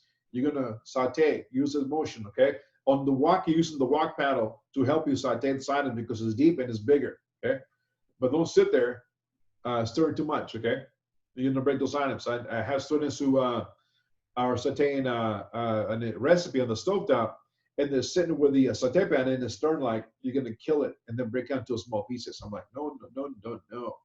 Saute, toss them nice and gently, okay? Chef, I have a question. I can answer. Do I have the right book? Why? Is this the right book? Well, I can't see. That's Can you it. see it? It's I think. No, well, you have the right book, but I think that mine is older, or I have a different book. But take a look at the index in the back, and you see potatoes, and then look at the page, because I think I have a different one than you do. Okay. I was looking in 370. I was like, okay, it's not there. Do I have the right book? So yeah, I might have the wrong book. So take a look at your index in the back and find where it says potato and have all kinds of different recipes. Go to the one that says home fries and go take a look at it. Now, the home fries on the potato on the book is going to give you the round slices. Okay. Okay. We're going to dice them. That's the difference. Okay. Thank you. Dicing, okay. Thank you. I just had to ask. Thank you. No, it's better to ask than not to ask, right? So that is it for tomorrow. Well, one of the items for tomorrow is home fries. You're going to learn how to peel and dice. You're going to saute them to make home fries. Okay, but don't let it sit there too long. Don't have the high heat too high, because it'll be a burnt. Okay. So saute tomorrow. Okay. French fries or freedom fries, whatever you want to call them. Okay. Oh, you go back here. Okay, French fries. Okay. So you're also going to make a cut bâtonnet style. Okay. So you're gonna cut your potatoes into batonette style. You're gonna peel them, cut the ends off, square them, and then cut them into strips, and then thick slices, and then lay them down, and then cut them into batonette style. And I'll be working with you guys tomorrow too. I'm gonna set up my kitchen. I'm gonna show you guys what I'm looking for when you cut a batonette. So you want to wait until I start, and then you go off. Go ahead, okay? So, and again, take a look at the page in the back and index and find French fries. And it'll give you a recipe. Be careful because you need to learn what blanching the potatoes are, what it's all about, because they're cooked in the 2 different kinds of temperatures in hot oil, okay? I believe the first, the blanching is done at 320, 25 degrees, okay, for a certain amount of time. And then you take them out, you strain them. Then you let them sit for a few minutes, and then you increase the heat to 350. And then you go back and refry them again until they become nice and crispy and golden brown, okay? So when cooking French fries, is two cooking temperatures and 2 cooking times, okay? Not the first one and just drop them in and let them cook, because when you get them out, they're gonna be soggy. They might be soggy, okay? So tomorrow you're gonna practice the French fries and batonettes, okay? Eat French fries. Well, Pete Terry's got good French fries, so make it easy. Okay. I don't eat French fries at all, personally speaking. Chili cheese fries, Nope. carne asada fries, Nope. meat fries. Nope. Kimchi Yay, fries, none of chili that. cheese I don't fries, even bro. eat You're French missing I out. fries. like chili fries. French fries. I'm like, ugh. There's different kinds of fries. Curly fries on the county fair. Don't You like got those either. poutine up in the north by Ohio, Cleveland on that side, where it has cheese curds and gravy. Sweet potato fries. Yeah, you get chili cheese Those fries. are the only ones I'll eat, the sweet potato fries. Hey, you make sweet potato fries, okay? I love sweet potato fries, but I can't eat them. It's so bad. So French fries. French fries tomorrow. You got home fries and French fries, 2 items. And again, I just don't want to see French fries on a plate. Be a little bit creative. If you got a little side dish, put a little salt of ketchup, right?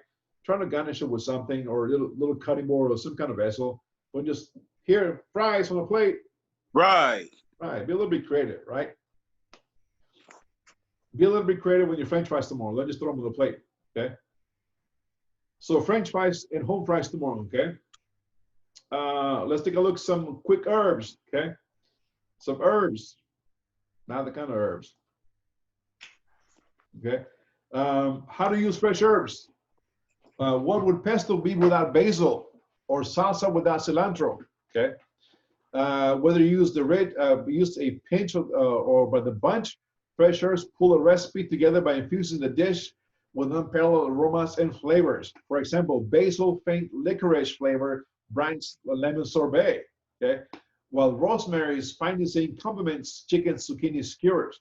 Sometimes, when the effect you seek is subtle, we refine it, and as a delicate hint of herbs is enough other times and handful acquired. So here on the, let me see if I can zoom in so we can take a look at some of the herbs, some of them, okay? There we go, okay? You got oregano on the top left on this picture. You got rosemary, second. Mint, 2 kinds of mint. Spearmint, regular mint. Not on the picture though. You got basil or basil, okay? You got different kinds of basil, okay? You got thyme, okay? T-H-Y-M-E, not thyme, not, thyme, okay?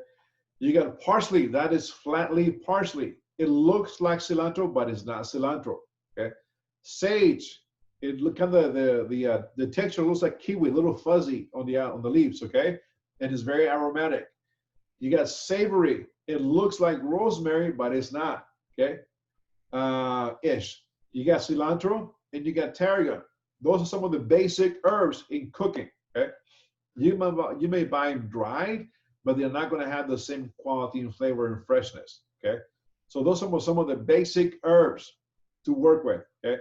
Oregano works well with the some Italian food, some Mexican food.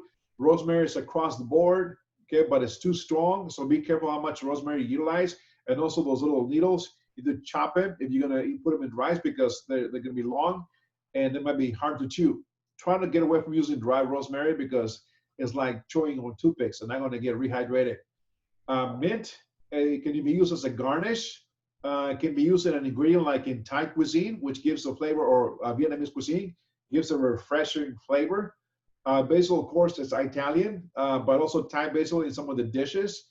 Thyme is universal, from chicken soup to thyme melute to making stocks. Cilantro, we know it. Here living in Texas, is Tex-Mex cuisine. Okay. Tarragon is utilized a lot in France. Okay, it's got a different, it kind of has a licorice flavor of it, sort of, but it's great use in what you call it? What's that sauce I'm looking for with hollandaise? Béarnaise sauce. Okay, savory. Decimal use. Sage is used when you in Thanksgiving, when you make sage stuffing for that turkey, that big old yard bird. Okay. Also, when you cook German food like spätzle, pork loin, okay, that sort of thing. Parsley doesn't have a lot of flavor, but it's utilized throughout for garnish. Okay, maybe for garnish. Okay, but also used in different cooking techniques, recipes. Okay, so those are some basic herbs. Basil. It's one of the most important culinary herbs. Sweet basil, the most common type, is a rhodolent of licorice and cloves. Basil is used in south of France to make pig stew. South of France is close to Italy. Pig stew is similar to pesto, hence the name, hence the pronunciation. Its Italian cousin pesto is made just over the border, used in sauces, sandwiches, soups, and salads. Basil is taught from is to form when married with tomatoes, as in famous salads in the island of Capri, insalata caprese. Okay. Made with tomatoes, buffalo mozzarella, and basil with fruity olive oil. Okay. Mint. Ooh, mint juleps in the South, especially in Louisiana, right? Nice cocktail. Or mint mojito from Cuba, right? Mint isn't just Yes. Mango mojitos. Mango Yes, mojitos. mojito. Didn't think that would go well together, but mango mojitos are the best I've had. It does. And you can find them in Louisiana and mint juleps. Similar, Yeah. distant cousin. Okay. Mint isn't just a little sprig of garnish for your dessert plates. It's extremely versatile. It can be used in both sweet and savory dishes. Mediterranean, mint is treasured as a companion to lamb, mint jelly. Have you heard that on Easter? Right? Rack of lamb, mint jelly, leg of lamb. You go to the Easter brunch, they slice that delicious lamb. Right? Anyways, mint with lamb. Okay, you can add it. You can add a little bit of dishes and drinks. Lamb, peas, carrots, ice cream, tea, mint juleps, and mojitos. Spearmint, bright green leaves with fuzzy, very different from the darkest stem brown leaves of the peppermint. Okay, mint grows like weeds. If you have a garden, you want to grow mint, go for it. It'll grow tremendously. Yeah, I learned that one the hard way. Destroyed my basil, rosemary, everything. Uh-huh. Like I said, that'll grow like weeds. And it's Yeah. expensive to buy in the store fresh too. It just takes over everything. It does. It does. Like, Ugh. you never got to worry about not planning or not having it. Because it'll come back. Definitely come back. Yeah. Go away. Rosemary. In Latin, rosemary means dew of the sea. Appropriate sense is indigenous to the Mediterranean. Rosemary is one of the most aromatic and pungent of all herbs. It is needle-like leaves, pronounced lemon pine flavor that pairs well with roasted lamb, garlic, and olive oil. Rosemary is also a nice addition to focaccia, tomato sauce, pizza, and pork. But because of its flavor is strong, use a light hand. Like I said, it's very strong. Okay. Oregano grows wild in the mountains of Italy and Greece. Its Greek name's joy of the mountain. That's what oregano translates. Okay. The Greeks love oregano sprinkled on salads, while the Italians shower on pizza and slip it into tomato sauces. Add chopped oregano to vinaigrette, or use it in a poultry, game, or seafood dishes when you want to take them to Greek or Italian direction. Oregano and marjoram are similar in looks and flavor. They're also often confused. Oregano, however, has more potent taste and aroma. Marjoram is sweeter and more delicate. Thyme. Thyme comes with dozens of varieties. Chef, I use a lot of oregano in my spaghetti sauce. Yeah. Yeah. Well, it's, Really spaghetti sauce, tomato sauce, right? Basil. Yeah. A ton of basil. Yeah. And the basil too. Oh my God, so good. I use way too much basil. And cilantro for a lot of stuff. You can also use basil in a beverage. Yes. Okay.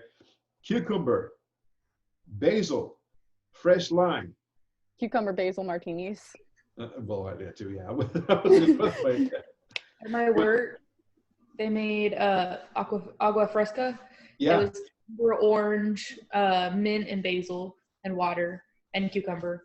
And it was delicious. It was amazing. Not only delicious, take a look at the health benefits of basil, orange, cucumbers, right? A lot of health benefits, okay?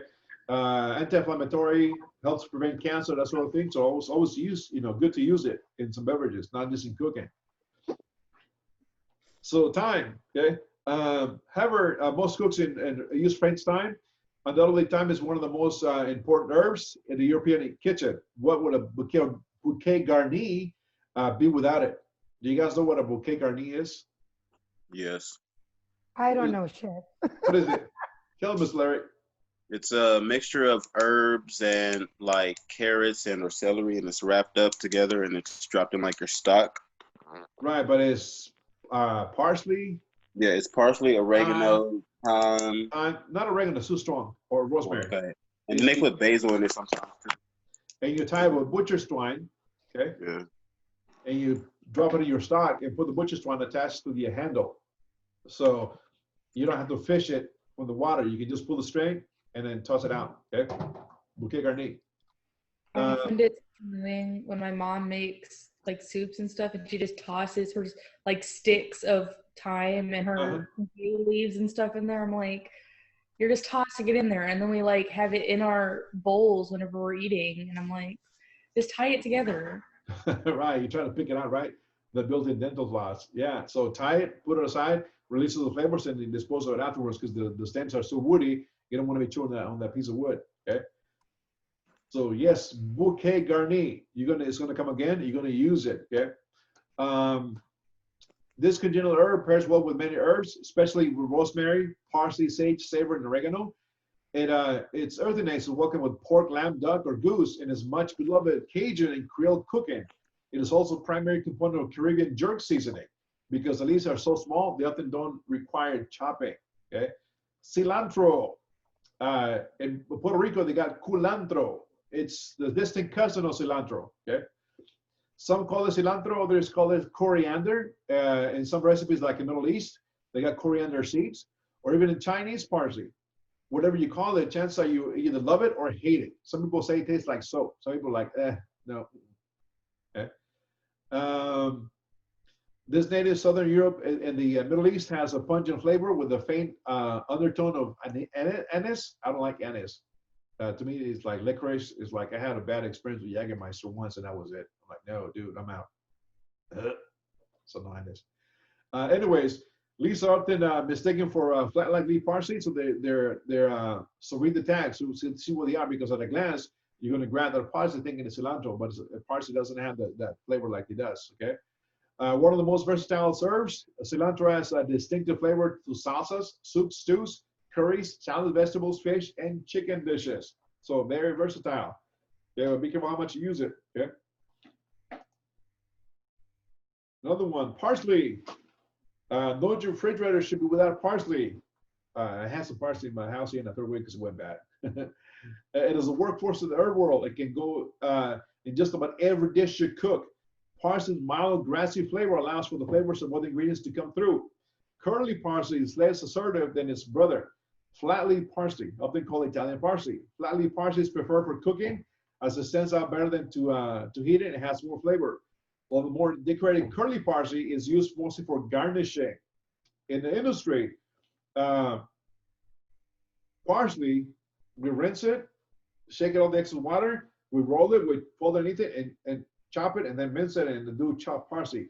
Then we'll take that, put it in a cheesecloth, tie it, and then wring it on cold water, running water, and then fold it and drop it in. It becomes really fluffy, removes all the moisture.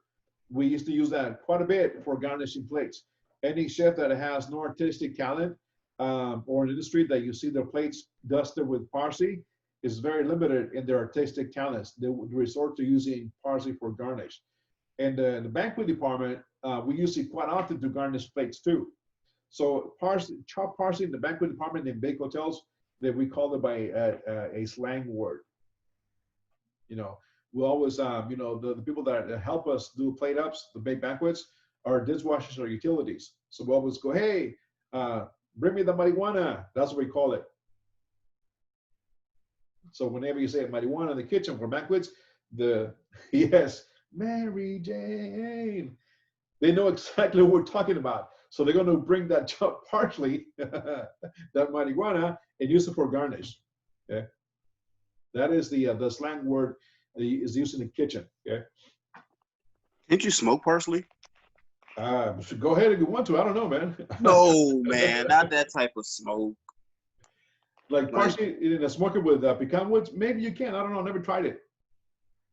Okay. You might be able to do so. You might add a little bit of different flavor to your dish. Interesting. I might try to do that. Try to do that once at school when we go back and start utilizing the smoke and see if we can smoke parsley. And then, you know, yeah, I'm like, do you want to roll it and smoke it? All right.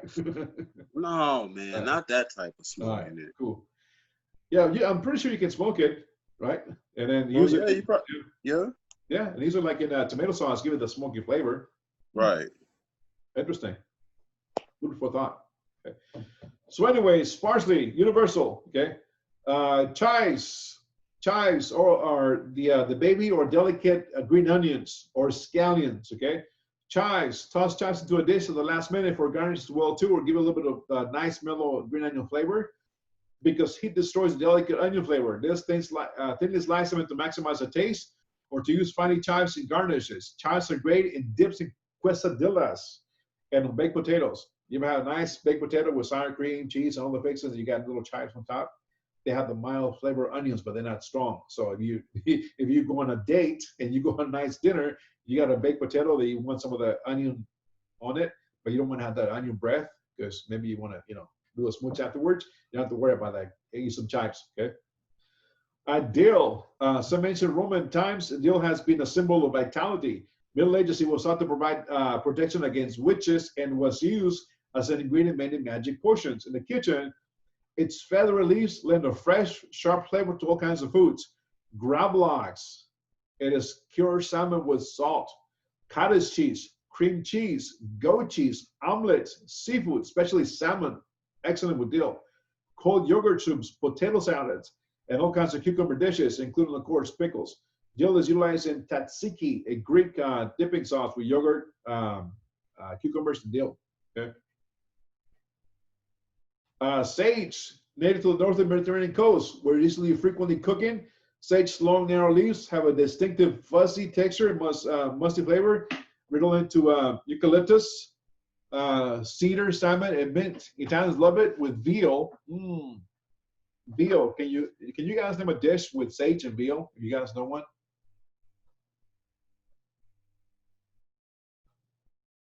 No, chef. I don't know one. Sage, veal, I'm honest. No. Sage, veal, and prosciutto. It is an Italian dish called saltimbocca. Okay, you might come across in the menu, it's an old school dish. You get a nice veal, you tenderize it, put a fresh sage leaves, put the prosciutto on top of it, and then dust it with flour and then saute it real quick, and then cut into it. Oh, it has some really great flavors. And saltimbocca in Italian, translated to English, means jump at the mouth because it's so delicious. Hence the word saltimbocca in Spanish. Okay. Anyway, sage. And of course, in America, it's associated with turkey dressing. Use it with discretion, can overwhelm the dish. Okay, that's what gives it that dressing for Thanksgiving. Really nice balanced flavors. Okay. Keeping fresh herbs fresh. The best way to do so: loosely wrap fresh herbs in a damp paper towel, then seal it in a Ziploc plastic bag filled with air. Refrigerate up to 5 days. Check herbs daily, as some of them lose their flavor for a couple of days. Store herbs bouquet style in bunches. Place the stems down in the jar with water covering 1 inch from the stems, and close in a large Ziploc plastic bag. And change the water every day so they don't go bad, because they will spoil really, really bad, especially cilantro, parsley, those delicate herbs, they'll spoil really bad fast, okay? And wash before using. Pat jar with a paper towel. In most cases, heat kills the flavor of fresh herbs, so you best when add it to a dish at the end. So always trying to add it at the end. That's why we add chopped parsley on dishes at the end, because it enhances the flavor. That's to kill it. Okay. Spices spices is a different world. So we're going to talk about spices because a lot of students tend to utilize pepper a lot. Okay. Oh, my dish needs salt. Oh, my dish needs pepper. Oh, my dish needs chili flakes. Oh, no. Pepper, because it's spicy spice, and you ever use it, is going to overpower your dish. It's going to make it spicy. Okay. So use it sparingly if you can. Fresh cracked black pepper and salt, kosher salt. Use it with your fingers. Learn how to grab it and feel it in your fingers before you season your food. Okay. So spices, it is 11:53. Yes, let's take a small little break. Come back at 12 o'clock. We'll talk about spices, okay? We'll hit, because there's a lot of more spices to cover, okay? Go check on the goldfish. Go use the restroom. Make sure your cat is not, swinging from the fan. The fish tank, saltwater fish tank. Check on that. Yeah. I love it. It's a little runaway. Yes, chef. Yes. Hey, chef, what's your favorite 3 seasonings? My favorite 3 seasonings to use is what, herbs or spices? Herbs. Herbs. I like to use basil. That's one. What else? Here in Texas, I got to take a look at regionality. So cilantro is the second one, and fresh thyme. Okay, I can dig I that. love thyme. I love thyme. I love to fry thyme too for a garnish. It's just so appealing. It is, and I love cilantro. A lot of people don't like it. I love the smell of it. I can roll in it. I just love it. overuse cilantro sometimes because I like it so much. I do too. And I I'll love get basil. tacos full cilantro. Yeah, I agree. It's just so great. And I think it just opens up your nose. Yeah. And it just brings such great flavor. And I love thyme. It's kind of minty. Like the only way I can describe cilantro is kind of minty, but not. Yeah. No, I agree. I totally agree. But I do love fried thyme. I love thyme. Chef Pablo, Yeah, have you ever had thyme on flatbread? sure have. Yeah. Oh man, that's delicious. Yep. I absolutely love it. Make I thyme use it for butter. pastry. Also do basil in a sablé dough, which is a pie dough. You put basil in it, chop it up, and put it in that, and make a lemon curd tart. Ooh wee. And you put that in the crust. I'm going to tell you, people are going to walk away shaking their head, just Damn. cramming it down. It's fabulous. Ooh wee. No whipped cream. Just put that in your tart dough in a sablé, and you'll be learning a lot about that. And just chop up your basil and put it in there, and then put your lemon curd on the top. Back, make it some water. It's wonderful. Oh my goodness, that sounds delicious. It is. And you could even put thyme in there. You don't even have to put basil in it, but I love basil because it has that little kick also. It is just something that is so interesting. And I like to kind of be out of the box a little bit and a little bit be younger in the taste factor of what people want today. They want natural. Remember, don't try to use dry spices. Try to go for the fresh ones, because I'm going to tell you, the taste, the smell, the texture is totally different than a dried one. And people want that. People want more freshness in their life. They want more things that are grown and used more so than dried. Yep. So are you working anywhere right now, Martin? Mr. Martin? No, chef. I'm currently.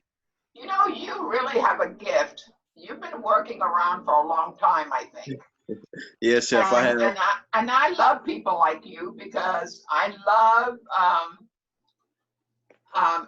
knowledge. I am young, as you can see, but I can't get away from learning something every day. For sure.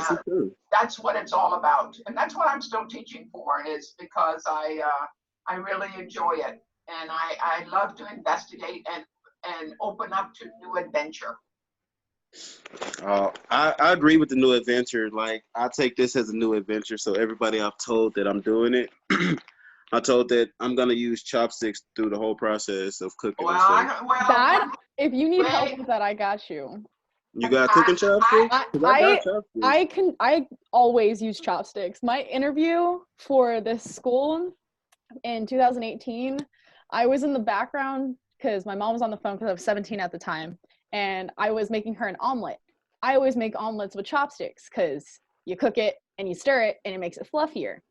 And she froze. Yeah, but chopsticks is not my thing. No.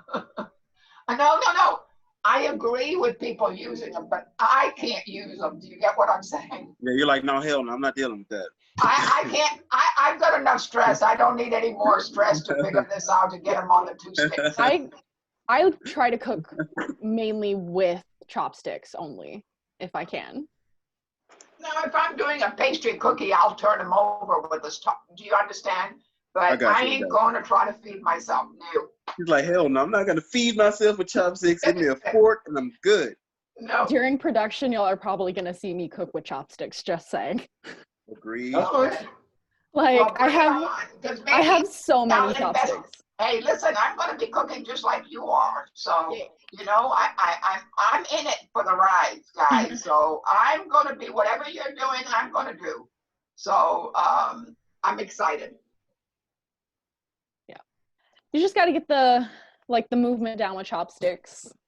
But favorite thing to make with chopsticks is omelets, though, because it makes them so fluffy. Yeah. I got one for you. So I seen this, during, I guess, the first block, I came across this recipe that's called, what's it called? Oh, omarisu. Oh. It's basically a rice omelet. I think I know what you're talking about now. Okay, so with the mixture of the eggs and stuff like you're talking about, it does make it fluffy, and they make it into like a boat on some occasions. Yep. And they put it on top of it and then slice it. And then you cut it and pour the gravy. Egg. Oh man. I want to do that. I'm just not confident enough in doing that just yet. Do it. Just try it. It's just, I feel like I'm going to overcook it. You can do it. I'm about to try it though, honestly, because I saw it and I was like, yeah, I got to make that. I'm planning on, after I graduate here, hopefully I'm just going to go travel and go to different restaurants, go to different things, try multiple stuff before I start opening a place. That's ill. I'm going to try something. Haley, a very smart idea. Like, yes. Well, I didn't, originally I didn't want to. Yeah. And then I learned about the externship thing here. Yeah. Score it out and see what you want to do, and then bring all their ideas and yours ideas together to make. I'm definitely going to India to check out all of their spices and whatnot, because I love. Yeah, hey, look, I love send me curry. back some too. I love Indian food. I love curry. Like, I like spice. Oh shoot! I'm growing my own turmeric and ginger. My favorite thing is to figure out what spices are in stuff. Oh, you're gonna learn something about it in original cuisine. Do we get to cook any like curries here? Yes, you do. Heck yes! I'm so excited. Right, Sheffy? Nah, the spicier it is, the better. Yeah, I got I got my own ground turmeric right now, own ground garlic, own garlic butter. A lot of my herbs died when I moved, so that's sad. The only one that survived, or the one that survived, is the one that died and then just regrew, which is basil. Yep, basil's going crazy right now. Cilantro just started again. I want to get what is it, monster basil or like elephant basil or something? Yeah. I'm trying to get that big ass basil. Chef, in like regional cuisines, do we get to learn about the history of like their food? Yes. Really? Yes, because in regional cuisines, the lectures also covered each region, the culture, their food, their products, their spices, and why they use certain things in their cuisine. So you get to we get to cover that, and you guys will learn more about. It's like having a field trip without leaving your house about regional cuisines. Oh wow, that's cool. Are we gonna make fermented foods and stuff like that? You gonna make what now? Are we gonna make like fermented, like bean paste or any of that crazy stuff? No, we used to make kimchi as far as fermented, that's but unfair, bro. it takes. Y'all teach us to wait. We're not doing kimchi anymore? No, it takes time. It takes about 6 months to do so. And fair, because you have to go like bury it and whatnot. Right, right. I have a question, Chef. Yes. So, like, for example, if we cook a stock and it were to take 6 hours, how will we make that work with class for those people who do have to work after class? Do we just have to get started earlier? Yeah. Okay. And the stocks you'll be making, they're going to be smaller amounts. They're not going to be like the 20, 30 gallon ones. You're going to make maybe a gallon or so. So it'll cook in class time? Yeah. Right. Before during class time. I just realized I need to buy a bigger pot for making this stock. So speaking of regionals, even in pastries, right, Chef Paula, you guys go through World of Cuisines and pastries? Yeah, we do 10 countries. Yeah. Do you know what I mean? Am I muted? I want to learn how to do Can you hear baklava properly. Sure. I can hear you. Can you hear me? Yeah, you can. Yeah, we go through 10 countries. We go through India. We go through Yugoslavia. We go to the Czech Republic. We go to Mexico. We go to Africa.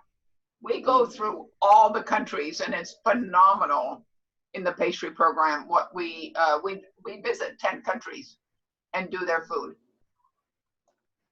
and their desserts. So it's really a good thing. I have a question about the externship thing. How does that exactly work? So it's just like going to school. You got to work for 6 weeks. Yeah.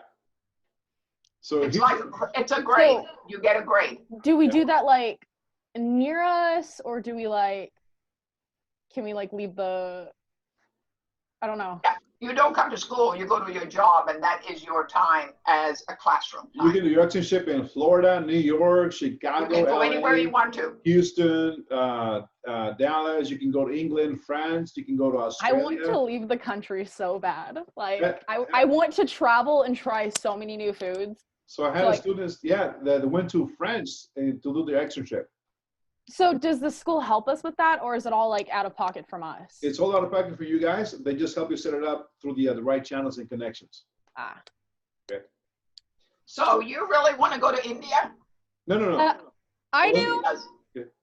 Okay. Yeah. So I want to go there at one point. You know, I lived there for 10 years. So, yes, I don't know if this is the perfect time to go. Yeah, because of what's going on. You don't understand. I'm being your grandmother or your mother for a change for a little bit. I would definitely have a plan here to go to some place instead of backpacking it. Do you get what I'm saying? Yeah. I would really definitely have a plan before you did it. My top choices are Paris, India, and I kind of want to go to Scotland, but there's not much there, in all honesty. Oh, it's beautiful. Yeah. I have a lot of Scottish and Irish heritage with the ginger hair, of course. But well, France you would love. I mean, they don't like Americans, but that's normal. But nobody likes Americans. No, I mean, yeah, because I lived in Paris for 6 months, but you've got to understand that if you are looking for food, if you love Indian food and then you're going to gravitate towards it, then I would go to India. If you're going to gravitate for traditional food, I mean, Indian food is very popular now, but mostly finally idolized. Do you know what I mean? Yeah. But Britain, which is very close to France, is half Indian anyway. Yeah, they all have curry and whatnot. Yeah, so you could go to England, London, and learn a lot about Indian food and hop on a boat, which is an hour and a half from London to Paris, and be in that whole groove of Indian food and British food and then French food. So you would have all of that really versatile instead of going to India and then going across. Do you get what I'm saying? Yeah, I just want to travel the world, try everything, and then see where I'm most I interested was in. very, very fortunate that I've been around the world. So I'm very fortunate that I've tasted a lot and seen a lot. So that's why I love, you all know that I am Czech. And so. Yeah, we checked that already. I checked, hey, Sheffy, Have you been to the Czech I've already state? checked you out, huh? Have you been to the Oh Czech yeah, state? I've been to Scotland. I love Scotland. I had what's it? I love Scotland. It's kind of a peaceful kind of place to go. The only A fun problem with place to Scotland go. is the sheep. I have the fact that they have like sheep Oh, everywhere. boy. I have a small fear of them, so that's Well, the only honey, thing stopping me. Well, we got cows here, so it doesn't. There's cows everywhere. So There's I mean, it's a farm country, and it's really, really beautiful. Yeah. And so it's great to travel, great to experience, but it's a good thing. So speaking of India, go ahead. How different Czech foods from Polish food? Oh my God, they're neck and neck. My friend, like I've told you before, my friends are Polish, very close friends, and they can talk Polish and I can talk Czech, and we understand each other. And they can cook Czech food, and they can cook Polish food, and I could cook Czech food, and it's very similar, except for the pronunciation of how you say it. Have you got Polish or what have you got in you? Have you got Polish? Yeah, I got Polish blood in me. Well, you've got your face. You've got the face of Polacks. I mean, I can tell by looking at you. Correct. Yeah, my Polish name for my grandfather is Cyrus. Cyrus. Okay. Yeah. Yeah, they changed them. So learning these regionals, I'm gonna get close to homeland. That's right. Maybe I'm before really this, excited. before this block is over, if you'd like to learn how to make kolaches and klobasniki, it would be great.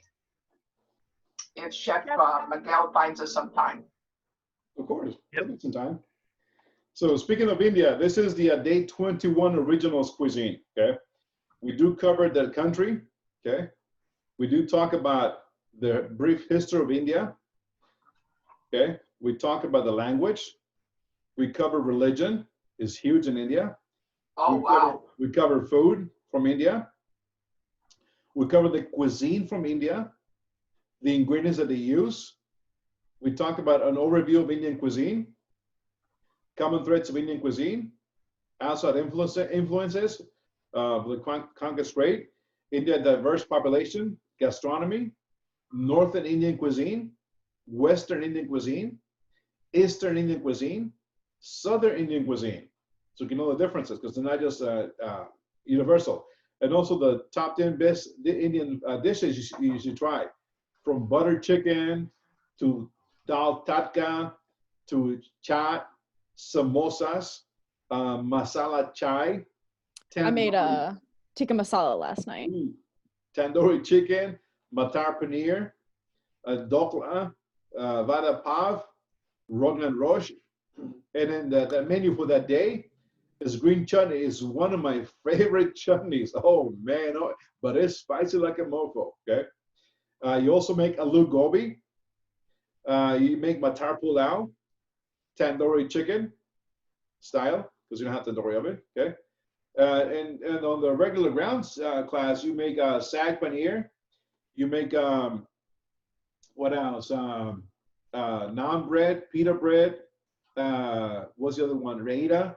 So you make a whole bunch of dishes, and I try to push my students to think outside the box and plate them up like in a thali style. Thali style when you have different platters. I mean, the platter and everything is like side condiments. Day 23, we go to China. Okay, we cover that country too. Same thing. Facts about China, fun facts. The color, why the Jeff, color red. can I interrupt just really quick? I'm sorry. Sure. Can you tell us where to find the recipes for each day on the portal? Because I guess I'm missing it or not seeing it. The first day, the recipes are not in there. You got to go to your book and look them up because you're not gonna. There's not a link you can click on it. So they're in the book. Correct. Okay.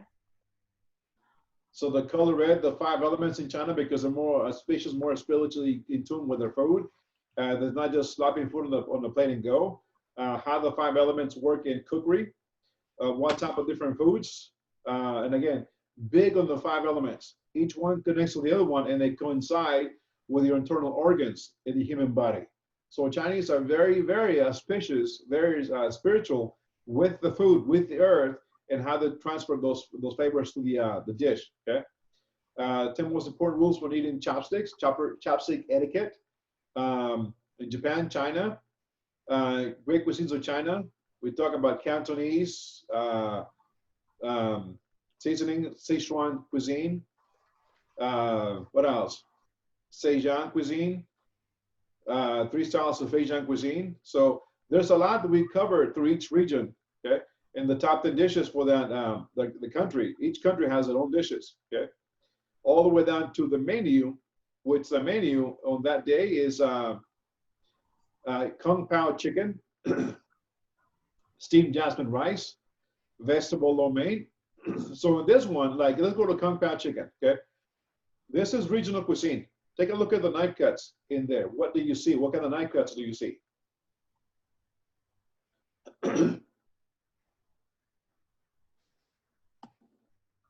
Medium dice, right? So foundations is setting you up when you go to those classes. You should know what kind of vegetables are needed for that one dish. Well, you can do your homework too. Okay, you should know what kind of vegetable cuts are needed for vegetable lo mein. What kind of vegetable cuts do you see in this dish? Julienne. Fine julienne, right? So what you're learning here is going to carry you over to those classes in that cuisine. I'm excited. So yeah, these are only some of that. Like Chef Pablo said, they cover 20-some countries. In a regional, we covered 22 countries in that class. So weird question. Sure. If like I saw how the fried rice had peas in it, or some of the rice had peas in it, are we able to substitute something with the peas? If you don't like peas, no, you can take them off. But it's in the recipes. They make my mouth kind of swell a little. Yeah. So yeah, if you're allergic, do not use them, because I know some of the recipes are called for fish sauce. Some people are allergic to fish sauce and some of the ingredients, so you can opt not to use it, or soy sauce, that sort of thing. Okay. But as far as improvising with a dish, just leave them out, because the recipe is strictly for that region. Okay. Chef. Yes. How do we fill out like the production sheet if you don't have the book to like get the recipes from? So the production sheet, you're going to fill in on the left-hand side, like you saw, the menu items, right? Bâtonnet, French fries, home fries, large dice, small dice. Middle side is the ingredients you need for the your mise en place, and the right-hand side is your recipe, like bâtonnet, russet potatoes, peel, cut ends, cut squares, slice, that sort of thing, and then start cut bâtonnet at the certain dimensions, and then go to the next one, peel, square, cut into strips, and then large dice. You're going to go about that technique. So whatever the technique calls, write it in on this production sheet. And also how to fry your French fries. Okay. The book tells you 2 different temperatures. The first one is to heat up the oil at 325. Okay, and dry, and then after you cut them, soak them in water, drain it, and then fry them for that amount of time. So fry at 325, X amount of time. Remove, strain, dry. Fry them second time at this amount of time, at this temperature, and remove, and then serve. Okay. Okay, Chef. It is very, very basic when you start to do a production sheet for this next. So, Chef, I'm trying to look for the recipes, and I'm sorry I keep asking. I'm just so confused on what recipes I'm looking for, because when I open my book and I get to knife skills, it's just go to your index at the very last, at the end of the book. So I'm just confused on how do I know what recipes I'm looking for each day? So on each day, like tomorrow, you're doing home fries, right? And you're doing French fries, right? Okay. So on the portal, it has knife cuts, And as we just went through it, I gave you 2 items you're going to cook, right? You're doing home fries for the large dice, and you're doing French fries out of the bâtonnet. So go to the very end of your book, at the last part in the index, look at potatoes, and then scan down where it says home fries. Take a look at the page. Go to that page and take a look how to cook home fries and what goes in it. Same thing with the French fries. So since it doesn't say that on like the portal, do we just get the recipes from you every day when we get to class and go over them? Only the ones that are that don't work from the portal. I will tell you guys this week tomorrow's recipe are not on the portal. They're on the book. For the remaining of the days, there's most of the recipes, in some of them, all of them are going to be in the portal. So you can click on the red link and then open up the recipes. But okay, so the ones when they don't work, you're gonna let us know, and you'll say, correct. hey, look in your book for the recipe A, recipe B, recipe C, or whatever. Correct. Okay, and then the people that, because I know a few people still don't have their books, should they just like Google or look up a recipe? Google a recipe that is similar to what the ingredients that you have, because sometimes when you Google a recipe, it's going to give you off-the-wall ingredients, because again, the internet is filled with 1,000 recipes for the same dish, and you have certain ingredients. So trying to look at a recipe that matches those ingredients to go with it, and about the techniques that we talked about in class. Okay. Okay, thank you, Chef. That helps a lot. Thank you. No, you're welcome. Yeah, but most of the recipes are going to be in there, except for the first couple of days, because it's just mostly knife cuts. Okay. So I hope that answers some questions for you guys. Thank you for answering those questions. Very, very informative. Very good. So let's go and take a look at some spices. The spice world is huge. We are not going to cover every single spice in Mother Earth. It's too crazy. You got to have a different class to learn all about it. Okay. So we're going to cover some of the basics. Okay. But again, you got from allspice all the way down to tarragon, thyme, and vanilla. Okay. What else?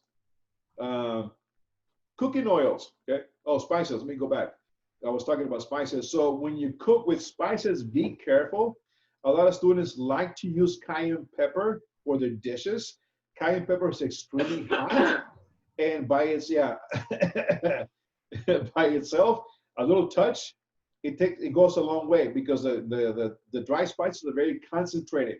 When you put them in your soup or your dish, they are going to bloom and explode in flavors. They're going to get stronger as you cook it with them. Okay, so like I was saying about pepper, we tend to utilize a lot of pepper in our dishes, but try to get away from that. You're only going to use salt, okay, for the very few first days, unless the recipe calls for pepper, but use it sparingly, very small amount. You try to bring out the flavors of the natural flavor of the dish, the recipe, the ingredients of the dishes, before you can add the salt, before you can add that pepper.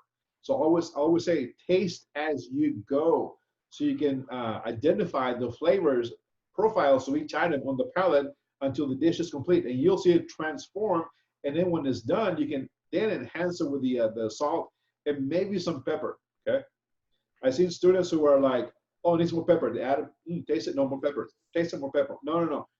Add it, let it sit for a few minutes, stir it, and go back and taste it to make sure it has the right flavor balance. Okay. One student who was in foundations decided to use chili flakes and cayenne pepper in his rice pilaf when it's practical, because he wanted to enhance the flavors of the rice pilaf on the practical. He used too much. I had to spit out that rice because it was unedible. Okay, so foundations, you're going to learn how to use the spices and seasonings in smaller amounts until you get comfortable using some of them for the specific recipes. When you're original cuisine, that's another story. You're going to use different spices. A lot of them are going to come in handy. But for now, we're going to stick to what the recipe calls for, or just plain salt and very, very little pepper. Okay, because it becomes too spicy. And even people that are a little bit older, when you eat a lot of spicy foods and pepper, heartburn. Okay. I went to Outback a while ago and I ordered the pepper steak. And pepper steak is lightly coated with fresh cracked black pepper and then seared on the outside and cooked to the temperatures, medium or whatever you call it, whatever you want it, and then serve it to you with a sauce. It was heavily coated with ground black pepper, that when I ate it, I couldn't eat the rest of it. I had to return it back. It was unedible. So be careful the spices and the seasonings you use in your dish. Okay. And like I said, I know some of us like to use a lot of chili, cayenne, serranos, a lot of salt and pepper, but tone back a little. Tone back a little bit. Let the flavors speak for themselves before you can add salt and enhance the flavors. Okay, guys? All right. Got it, Chef. Okay, and try to get away from using dry ingredients like dry onions or garlic powder. Okay, those are dried, and what happens is they're going to tend to dry out your recipe. They're going to, again, it's a dried ingredient. They're going to absorb a lot of moisture. Okay. What else? Unless you use it for barbecue, then you can add some dry spices. Okay. Cooking oils. In the world of cooking oils, you got canola, vegetable, safflower. You got different name brands. You got olive oil, grapeseed oil, avocado oil. Try to utilize just vegetable oil or canola oil. Okay? It's cheap, inexpensive, and it's not going to hurt your pocket when you cook it.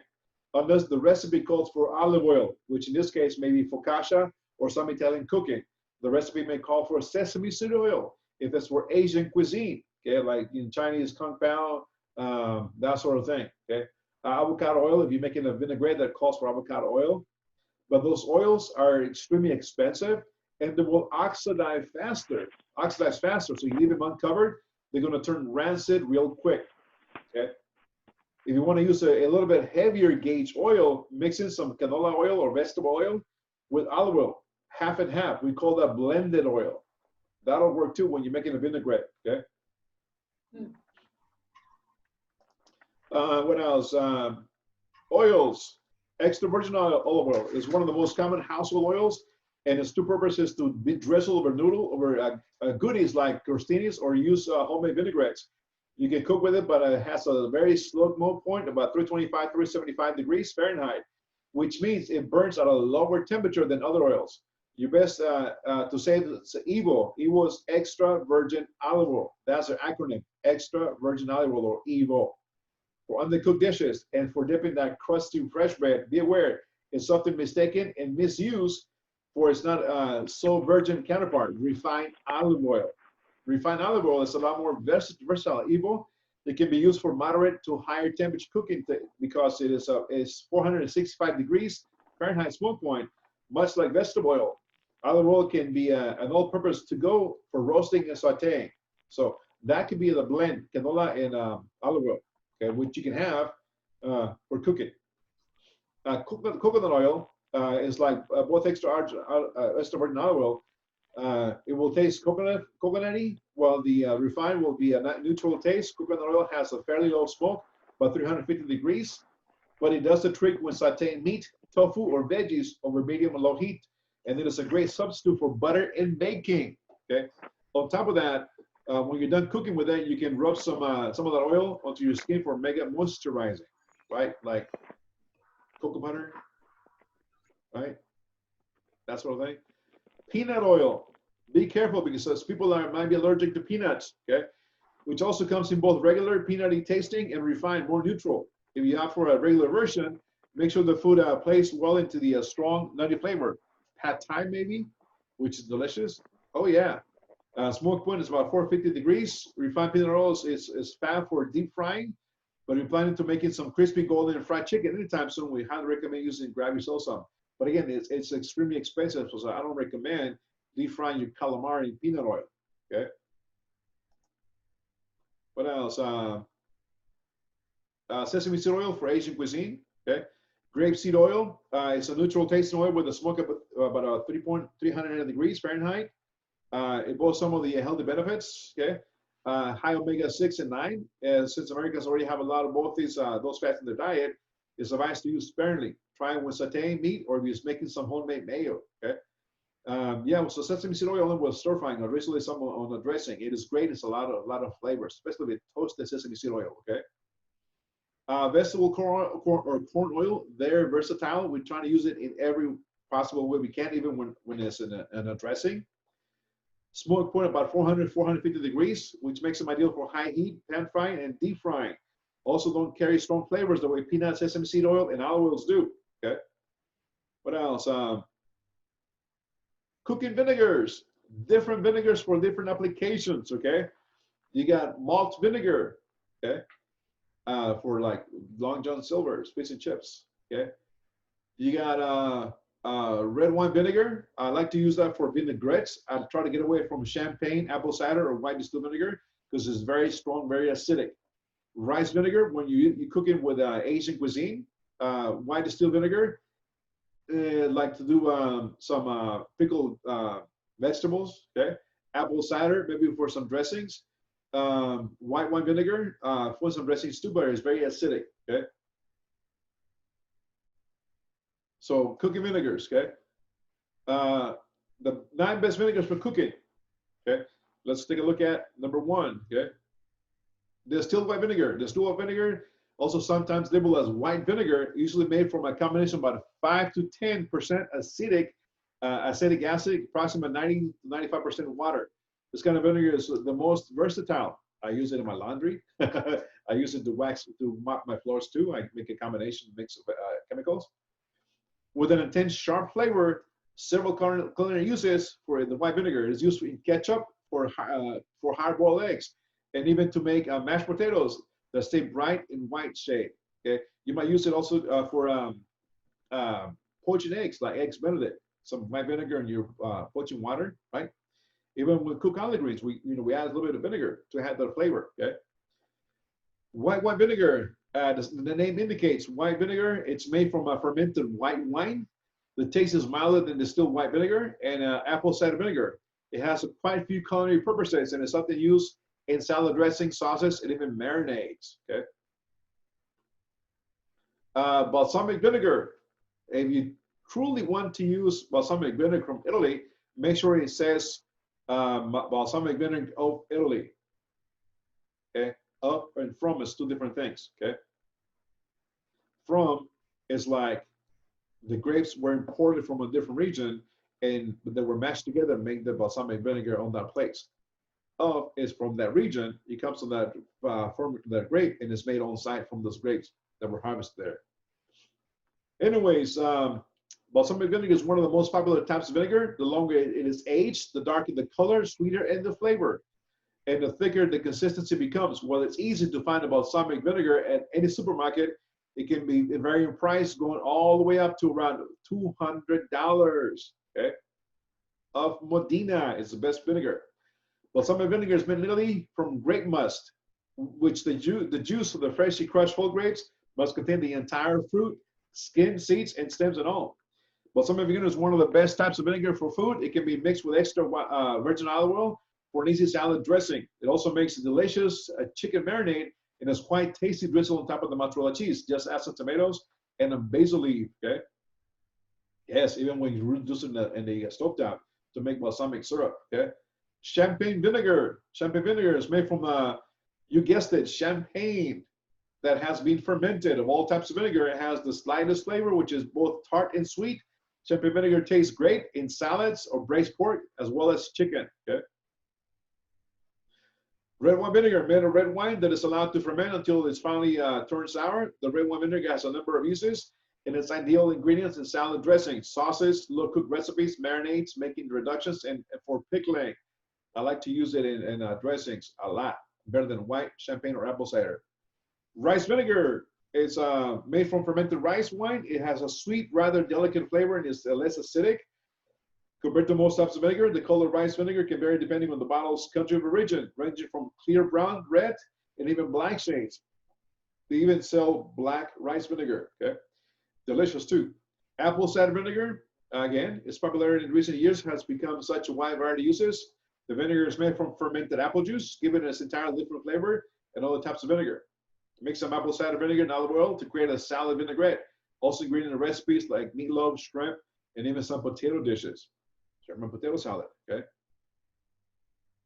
Sherry vinegar from Spain, okay? Sherry vinegar is made from sherry wine in the Cadiz province of southwestern Spain. It is naturally fermented and aged for at least 6 months. The Reserva sherry vinegar is aged at least 2 years, whereas Gran Reserva is aged for at least 10 years. Malt vinegar, made from malting barley, best known for its as ingredients in traditional recipes of fish and chips. Like I said, Long John Silver's. Oh, I love those little crumbs. They're just so crunchy. How is that place still open? Like nobody goes there ever, and it's just still running. Yeah, it's crazy, right? And it's you know, so it's a quick fix. Like you never see cars there. You never see people parked there. It's just it exists.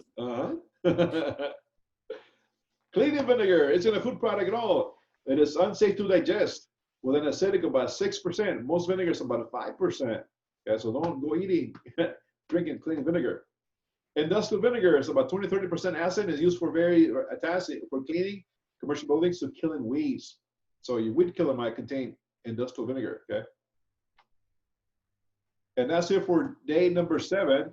Okay, let's take a look at day number 8. 8. Okay. Stocks and sauces. Okay, this is Wednesday. What is a stock? A stock is a flavored liquid, and a good stock is the key to a great soup, sauce, and or braised dish. What is a sauce?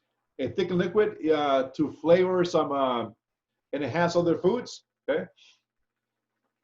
A good sauce adds flavors, moisture, richness, and visual appeal. A good sauce, a sauce should complement food, and it should never disguise it. You should never disguise it. Sauces can be hot or cold, sweet or savory, smooth or chunky. So a sauce is a complement to the dish. And all classical cuisine, like before Escoffier, remember what's his name? What was the guy's name? The one that did the Croque-Mouche, Talavant. Marie-Antoinette Carême, okay? His recipes took days to create, monumental structures. So in back days, they didn't have no ice boxes, nowhere to preserve, to keep food safe and the refrigeration. So the sauces that they created took days to make, to mask the flavors of the rotten food that was going bad, okay? So they oversauced the items, okay? Nowadays, the sauce is a complement. You may use maybe 1 or 2 ounces of sauce per dish, okay? And there's a different way of making sauces. I mean, like when it comes to run sauces, okay, you can work in one of those big hotels in big major cities like New York, maybe San Francisco, LA. I don't know about Dallas or Houston, Chicago. One of those big joints that have over 2,000 rooms, maybe 1,000 rooms, like Vegas. A saucier in one of those places can earn up to $65,000 a year, working Monday through Friday, banker's hours, just making sauces. But you need to be well-versed and know how to make sauces, different ones, okay? Just like a butcher. A butcher can work at a butcher shop, or can work at one of those hotels, working Monday through Friday, just butchering meat, banker's hours, okay? So sauces, you know, you can make them out of stock. Stocks, you got white stock, which is on the menu, I think, this day, okay? Made by simmering chicken, veal, or beef bones in water with vegetables and seasonings. The stock remains relatively colorless during the cooking process, okay? You're gonna take it low and slow when making stocks, not making, have a rolling boil, because if they do, your stock can become cloudy. Because when it's boiling, having a rolling boil, all those parts are gonna break up, they're gonna become confetti, you're gonna have this really cloudy looking, foggy stock, okay? There's a way to fix that, the stock, how to clarify it if it becomes cloudy, but it takes some more time to do so, okay? So let's say I'm doing chicken stock. So I fabricate my chicken, I put my chicken in, I put my mirepoix, which mirepoix is spelled M-I-R-E-P-O-I-X, mirepoix, and it's a combination of onions, celery, and carrots. 50% onions, 25% carrots, 25% celery. That is mirepoix. Remember those numbers. 50 onions, 25 celery, 25 carrots. Okay. I add my mirepoix, my bouquet garni, turn the fire on, high heat, walk away, and it's boiling like crazy. What's happening in time, that heat and that motion is breaking up all those little particles, and my stock is going to become cloudy. I'm looking for a clear stock. I can't use that because it's so cloudy. I can still save it. I can still strain it, and I'm trying to save it, but I need that stock to be clear. So how do we clear a cloudy stock? Okay, here comes another one of Marie-Antoinette Carême's recipes, consommé. Okay, consommé. How to clear that stock? let's say I'm making my chicken stock, it's become cloudy. I strain it, get rid of all that mush, right? And I have this clear broth now. It's like cloudy, okay? So I put it away, I cool it properly. The next day, if it's chicken, I get some ground chicken, small diced mirepoix, onion, celery, carrots, okay? And some egg whites. I whip the egg whites and I mix the ground chicken with the mirepoix together, and I put them in a cold stock pot, and I slowly add my cloudy chicken stock. Put it on the stove top on medium to low heat until it becomes somewhat simmering. That ground beef chicken mixture is going to flow to the top, and it's going to become that raft. We call that the raft, okay? It's going to flow to the top. As the liquid is heating up, it's going to have very small little bubbles, okay? And it's going to create a foam around the top of the ground beef, the raft. I'm going to poke a hole in it to the bubbles, to let the bubbles come out when they're slow simmering. You know, create the hole and then skim off some of the foam off, okay? In time, what's happening, that raft, mixture of ground chicken, mirepoix, and egg whites, is acting like a magnet. It's pulling all the impurities away from the liquid and it's collecting them on that raft. That's one way to fix a stock that is cloudy and make it crystal clear. When it's done, that raft is removed nice and gently without disturbing all the impurities and discarded. That liquid is passed through a china cap, which is a colander in the shape of a cone, and a coffee filter or a cheesecloth. Slowly, and as it comes through, is being strained twice and becomes crystal clear. Okay, so there is a way to fix a cloudy stock, but it takes more time to do so. That's why when restaurants got away from using consomme on their menus, because it's a long, laborious process. And nowadays it's all about the Benjamins trying to maximize labor and cut back on labor. Okay. In the wine industry, okay, you have people that are vegans. Okay, when they go out drinking wine, they will ask that server, that sommelier, if the wine is vegan. And the reason why, because they use the same process to clarify those wines. They use the egg whites to clarify that liquid. So if you're true vegan, be aware that some wines, they use egg whites to clarify that wine. Okay, just food for thought. Okay. So stocks, you got white stock made by simmering chicken, veal or beef bones. You got brown stock made from chicken, veal or beef or game bones and vegetables, all which have caramelized before being simmered in water with seasonings. Okay. When you caramelize the mirepoix, you want to make some brown stock. You're going to have your bones. You're going to roast them in the oven. Okay. You're going to take them out. Okay. You're going to let them cool down a little bit. You're going to have your mirepoix onions, celery, carrots, and onions, tomato paste, and red wine. You're going to caramelize your mirepoix. You're going to add tomato paste, red wine, and reduce it, and then add your bones in your liquid to make brown stock or espagnol. Okay. Be careful when you're caramelizing those veggies, because as we know, celery has a high moisture content. You only caramelize your onions and your carrots together. Okay. Caramelizing means extracting the natural sugars in those two veggies. Once they've been caramelized, then you can add your celery, tomato paste, and then your red wine, and then add your bones and liquid. Okay. So a lot of it doesn't cover in the book, and a lot of chefs don't know that technique of only caramelizing your onions and carrots. Celery, high moisture, add it at the end. Because if you add celery, onions, and carrots together, you're going to have a hard time caramelizing those veggies, because the celery is going to release all the moisture and they're going to look like they're poached or steamed. Okay. That's how you make brown stock. Anyways, both the fish stock and fumet are made by slowly cooking fish bones or crustacean shells without coloring them. They simmer them in water and seasonings in a short time. For a fumet, wine and lemon juice are also added, resulting in a stock of fumet is strong in flavor, relatively colorless liquid. It's not strong in fish. Okay. You also got to remember what kind of fish bones you're using to make that fumet. Okay. Court bouillon is made by simmering veggies and seasonings in water and acidic liquids such as vinegar and wine used to poach fish or vegetables. In the industry, we had a large container in a walk-in cooler. All the peels from the celeries, the carrots, and onions, plus the herbs, went into this container. Once we got to a certain amount, we took them, put in a steam kettle jacket, and make stock out of it, vegetable stock, and we use it. Okay. So one way to utilize everything. Okay. So identifying stocks, you got ingredients. The basic ingredients of any stocks are bones, vegetable mixtures known as mirepoix, seasonings with water. Now there's two kinds of stock, Asian stock and regular stock. Asian stock has no aromatics, okay, unless you do pho. Okay. Bones. Bones are the most important ingredient. They add flavor, richness, and color to the stock. They also have a lot of collagen in the joints, so they add a lot of protein. Okay, that's where gelatin is made from, or Jello. Different bones release their flavors different times at different rates. Even though the bones are cut in 3 to 4 inches in pieces, a stock is made entirely of beef and veal bones that requires 6 to 8 hours cooking time. Okay, 6 to 8 hours depending on the volume and the amount you're making. If we're making in school, we're going to make we make about 10 gallons of stock. We leave it overnight in the stovetop. In your kitchens, the maximum amount of time is 6 to 8 hours, but you got to start way earlier so it can be done before class is over. Okay, don't leave it sitting in your stovetop and then go to sleep because you might catch a fire. Okay.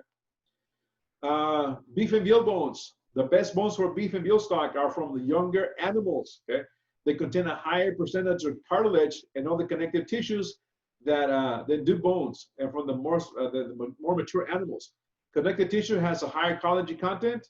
They're connecting cooking process. The collagen is converted to gelatin and water. The gelatin has richness in both the body and the finished stock. The best beef and veal bones are back, neck, and shank bones, as they have higher collagen content. Beef and veal bones should be cut with a meat saw into small pieces. Okay, they have so much collagen that when I used to make stocks and reduce it, so I did all that, roasted the bones, the mirepoix, tomato paste, add my bones, my water, let it simmer overnight for 24 hours, come back the next day, strain off the liquid, add more water to the same bones, and then let it go another day. We call that the second wash or the remoulage. We used to make espagnole sauce out of that. So the first one, we took that and took it to a stock pot and reduced it again for 24 hours. So we started with 60 gallons, ended up with 5 gallons of stock. Okay, remember, you're reducing it so the collagen is concentrated enough that when it got strained and put away in the cooler, we came back the next day, it was so gelatinous that we turned the bucket upside down and the stock was inside. It wouldn't come out. Okay, that was so rich, so pure. We call that gold. Just like when you go to Dairy Queens, when they turn the little freezy ice cream upside down, that it doesn't come out. Just like that. Okay, delicious. That is gold. Okay, you can buy it pre-made. It costs about $120 a gallon. Okay, and it has all kinds of preservatives. Okay, chicken bones. The best bones of chicken stock are made from the neck and back, but you can use everything from the chicken. While the chicken carcass is used, it can also be cut up for easy handling, so it fits in your stock pot. Fish bones. The best bones for fish stock are the ones from lean fish, such as sole, flounder, whiting, or turbot. Don't use salmon or swordfish. It's too greasy, too fatty. Bones from a fatty fish like salmon, tuna, swordfish do not produce good stocks because they're high in fat content and distinctive flavors. It's real fishy, especially carp. The entire fish carcass can be used, but it should be cut up with a cleaver or heavily knifed for easy handling. Again, you got to fit into the stock pot. Okay. Other bones, lamb, turkey. I try to turn away from using lamb because lamb is so gamey. So when the stock is made, it's like, oh, it's gamey. Turkey is very strong too. You can make turkey stock to make that turkey giblet gravy for Thanksgiving, or put it back in the dressing. Okay. The game and ham bones can also be used for white and brown stocks. I love ham bones, even smoked ham hocks. When cooking some pinto beans, when you're cooking some ranch beans, borracho beans, use that stock. Or ham hocks when using collard greens. Oh man, give me some collard greens, some ham hocks, some Cajun spices, and I'm all set. Some bacon and some little bit of vinegar. Piece of cornbread, I'm all set. Yeah. Anyways, gotta pull myself back from that place. Okay. You know what I'm talking about, right? Okay. So we do. Right? Oh man. Yeah. All right. Let me put myself back. Okay. Mirepoix. Again, mirepoix is a mixture of onions, carrot, celery, added to the stock to enhance the flavors of aroma. Although it's different from the ratio of vegetables, again, it's about 50% onions, 25% carrots, 25% celery by weight if used. You can also eyeball it. You don't have to measure it correctly. Okay. For brown stock, onion skins may be used to add color. Okay. Also for brown stock, the other technique that doesn't cover is doing an onion brulee. Is when you take the whole onion, skin it all, cut it right back in the middle, and grill it on the grill, or char it on the flat top or an iron skillet, okay, with the skin on. That we call onion brulee. You take it to char it, and you add that onion brulee into your stock. It gives it such a better, more flavor, more color on your stock, okay? Anyway, so I thought washing is essential. It's not necessary to peel the carrots or celery because of flavor. Non-aesthetics are important. You can wash those vegetables and then don't have to peel them, okay? The size in which the mirepoix is chopped is determined on the stock's cooking time. The longer the pieces, the longer it's going to cook. The smaller, the shorter time, okay? White mirepoix is made by replacing carrots in a standardized mirepoix with parsnips and adding mushrooms and leeks. So you can have a white mirepoix. Take carrots out, parsnips, mushrooms, and leeks, okay? Some chefs prefer to we use white mirepoix when making white stock. Seasonings, again, peppercorns, bay leaf, thyme, parsley, stems, maybe arsenal, and garlic, okay? So seasonings, peppercorns, thyme, parsley stems, and garlic. Not in a bouquet de garni, in a sachet de piece. Grab those items, get a square piece of cheesecloth, put them inside, bundle them like little beggar's purse, tie them, okay? And put them on the side of the stock pot and put it inside the broth, okay? That is called sachet de piece, okay? Different ingredients than bouquet garni and different tyiness, okay? Sachet de piece, okay? It gives it a nice. Can you pronounce that one more time? The name of this. Yes, I'm going to put it up on the chat. It is called sachet de piece. Sachet. No, not that one. Not that one, Chef. This what we're talking about right now. The mirepoix? Say it again. Mirepoix? Mirepoix? Yes. Okay. It's M-I-R-E-P-O-I-X. Mirepoix. Mirepoix. Poix, correct. Poix. Got you. Okay. Mirepoix. Got you. Mirepoix. Okay. So principle for stock making: start with cold water, simmer the stock gently, skim the stock frequently, strain the stock carefully. Okay, cooling the stock. Again, we went through search that you guys should know how to cool the stock properly. Okay. Store the stock properly. Degrease the stock after it's been cooled. The fat will rise to the top. It will solidify. Once you solidify, the next day you can wear a glove and scrape that off the top. Okay. What else? Identifying stocks. You got blanching of the bones. Okay. Some chefs believe in blanching of the bones. I disagree with that because you're rinsing the flavors off the bones. Okay. Anyways, what blanching it is when they're doing the white stock, they says the blanching should remove impurities. Some chefs argue that blanching keeps stocks as clear as colored as possible. Others argue the blanching removes nutrients and flavors. Okay. Personal preference. Some people believe in washing and rinsing the chicken. Okay. I like to grab my chicken, cut it, and go at it. Okay. I'm not going to wash it unless it's funky smell, then it's going to go in the trash because you're washing the flavors of that product. Okay. You don't wash your chicken, Chef? Nope. That's how you get bacteria everywhere. Chicken is already processed, it's already clean. Unless it's been sitting for a long time, it's its own juices, then I'll take that chicken. But rinsing it and washing it, I'm like, if you need to do that, then you might as well just throw it because it might be going bad soon. Yeah. I've never heard of people not washing their chicken. It's personal preference. I mean, you may do Hopefully you bleach your sink when you're done. Well, yes, of course. I mean, you gotta yeah, but I debugging chicken yesterday. I got chicken on my face and I was scared for a minute. Oh my goodness! I broke the bone and it splashed at me. All my meat, except for ground beef. I don't know why I don't do that, but I wash all my meat, and of course I, disinfect. Yeah, but you got to depend when you bought it too. You've got to understand that he's not going to let that chicken sit there and not wash it if it's been there for 3 or 4 days. No, you understand what we're saying? When we get a hotel get their stuff, they get their stuff fresh nearly every day or every other day. So we're not concerned about it sitting in its own blood. You understand what I'm saying? Okay. Yeah, you had to kind of think, girl, think. This is what he means, is because when we get our produce and we get our product, it's recycled within a day or two. We don't have space when you're feeding 1,500 or 500.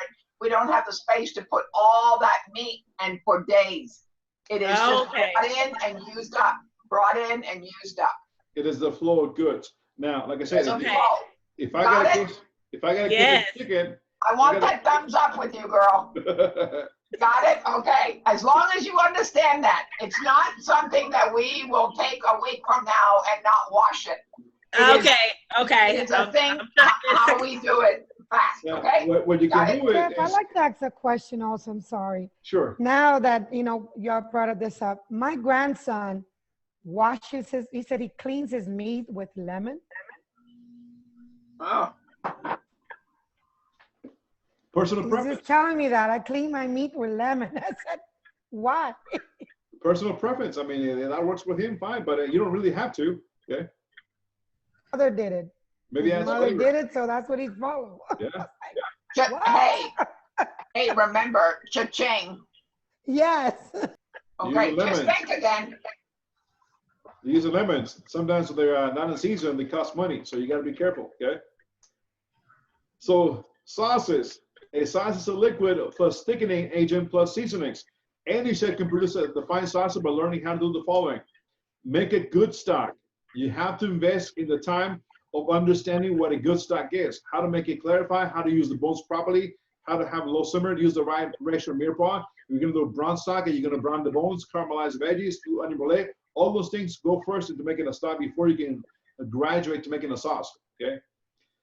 Use the thickening agents properly to achieve the desired texture. Okay. We're going to be talking about some of those thickening agents. Okay. Use the seasonings properly to achieve the desired flavors. Again, try to get away from using cayenne or some of those heavy spices because they're going to overpower your dish. Okay. Classic hot sauces are divided into two groups. Okay. So sauces are divided into two groups. Mother sauces or leading sauces. Here are the 5 mother sauces. You got bechamel, velouté, espagnole, tomato, and hollandaise. You will be making all the sauces because on the practical, guess what? You got velouté to go with your chicken. Okay. You're gonna learn how to make bechamel. What bechamel is all about. Okay. You're gonna make velouté, espagnole, tomato, hollandaise.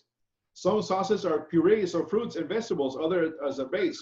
So you got sauces, you got coulis, you got a beurre blanc, which is a white butter sauce, or beurre rouge, which is a red wine butter sauce, flavored with butters. You got flavor oils, salsas, relishes. Okay, so flavor butters is your compound butters, your honey butter from Golden Corral when you spread on a nice little soft yeasty roll, right? The honey butter. Thickening agents. Most traditionally and commonly used methods of thickening sauces is through the gelatinization of starches. Well, the moisture is absorbed in the product thickens. Here are some sample starch thickening agents. Okay, you have flour mixed with butter. We call that roux, R-U-X. Okay, roux.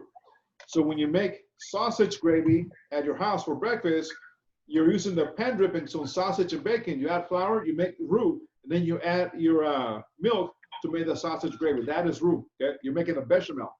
Okay, cornstarch mixed with cold water to make a slurry, quote non-quote slurry.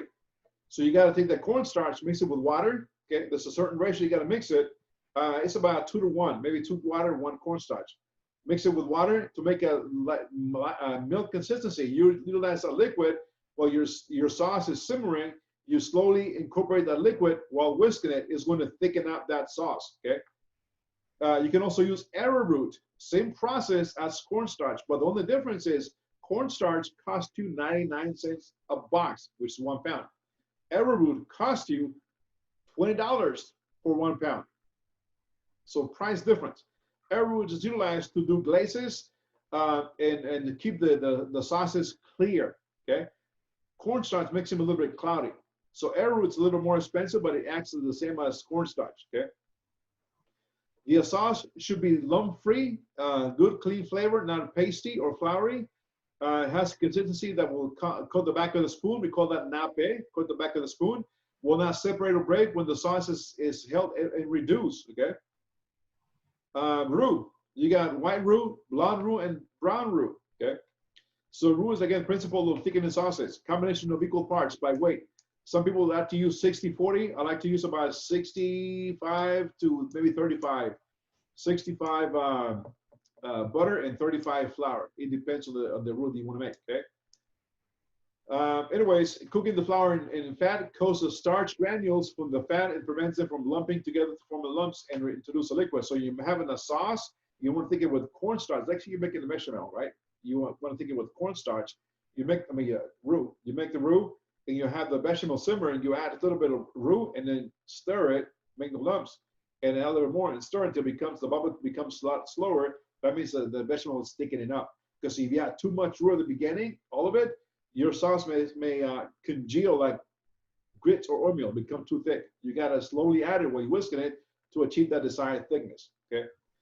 White roux is cooked briefly and should be removed from the heat as soon as possible as frothy, meaning you melt your butter, whole butter, and you add your flour. Okay. Blonde roux, you melt your butter or use clarified butter and you add your roux and you cook it a little bit longer until the color becomes brown in the stovetop, medium to low heat. Brown roux, you cook it longer in the stovetop, okay, to have the brown color. You also got dark roux, which is essential and the number one item that makes a gumbo. If you guys like gumbo, dark roux is supposed to look like ganache or chocolate color. Okay, that is what makes a gumbo. Okay, in Louisiana they take days to make gumbo because and when somebody's making dark roux, you can smell it walking down the streets and you know they're gonna make gumbo pretty soon. Okay, so dark roux. Okay, and again, procedures for making roux: using a heavy saucepan to prevent scorching. Heat up the clarified butter or fat. Add flour, stir from the past. Add flour all-purpose solid can be used. It is better to use cake or pastry flour because they contain high percentage of starch. Do not use high gluten flour or bread flour, okay, because it's greatly reduced the starch content. Okay, incorporate the roux in the liquid and then use the guidance for making that sauce. Okay, so melt the fat, slowly add the flour and mix it until it has no lumps. Okay, and it depends on what roux you're making, blonde, brown, or dark, then you let it go a little bit longer. Okay. Thickening agents, again, so we talk about cornstarch. Okay. Slurry, it is inexpensive and is utilized thoroughly throughout the industry because it doesn't cost a lot of money. Arrowroot, it's more expensive. Beurre mani, okay, using a whole cold butter rolled up in flour as a thickening agent for sauces. Let's say you're making a pan sauce. You sear your fish, you're dressing with white wine, it's got some liquid, you have some whole butter, roll it in some flour, and then slowly fold it into that liquid. It thickens up the sauce. Beurre mani, okay? Liaison, it's another thickening agent. You use eggs, okay? Egg yolks and heavy cream. You mix it together and you slowly add it to your liquid to thicken it. We've gotten away from using that because it's too expensive. And when you use eggs, raw eggs with milk, with heavy cream, sometimes it curdles and you become scrambled eggs in your dish. So liaison is another form of a thickening agent, okay? Eggs and heavy cream. Try to get away from that, but in French classical cuisine recipes, they use liaison, okay? Finishing techniques, reduction. A sauce will thicken the longer it reduces, okay? Straining. Smoothing is important to the sauces. You must strain it so it becomes nice and smooth, has a nice sheen on it, and it coats the back of the spoon nappe. Monte a beurre. We saw the one chef with the dirty, greasy hair, right? When he was talking Monte a beurre, his beef bourguignon. That's when it's done. He adds fresh whole butter to finish the dish, give it a silky, velvety, smooth texture. And then we call that Monte a beurre, finished with butter, okay? On Wednesday, this is your menu, okay? This is what you'll be doing on Wednesday. You're gonna slice onions, julienne onions, dice, celery dice and bias. You're gonna mince garlic, mince parsley. You're gonna oblique bias carrots, because you're gonna cook glazed carrots on Wednesday, okay? There's a difference between sliced and julienne onions, okay? Sliced onions, when you take the onion, okay, cut off the ends, peel it, cut it in half, okay? So on the right-hand side picture, you got the onion like that, okay? You cut it with the grain, with the edges, okay? That is julienne. Sliced onions, you cut it this way, not this way, okay? Against the grain, okay? Julienne is excellent for sauteing and cooking, also for fajitas. Sliced onions are great for using raw in a salad, okay? Because when you cut them with the grain, they have the fiber, so a little bit tougher to break and chew, okay? They get a little more resistance. When you slice them, they will break real easily. So if you don't believe me, try to get an onion, cut one strip julienne, and try to cut it and break it into pieces. It'll have that little film fiber. Try to cut one slice and then break it. It'll break real easy, okay? So, slicing and, sorry, for the onion, what are the two cuts we're going to do on an onion? You're going to do slice, and you're going to do julienne. Also, you're going to do dice. Slice, julienne, and dice. So 3 cuts, okay?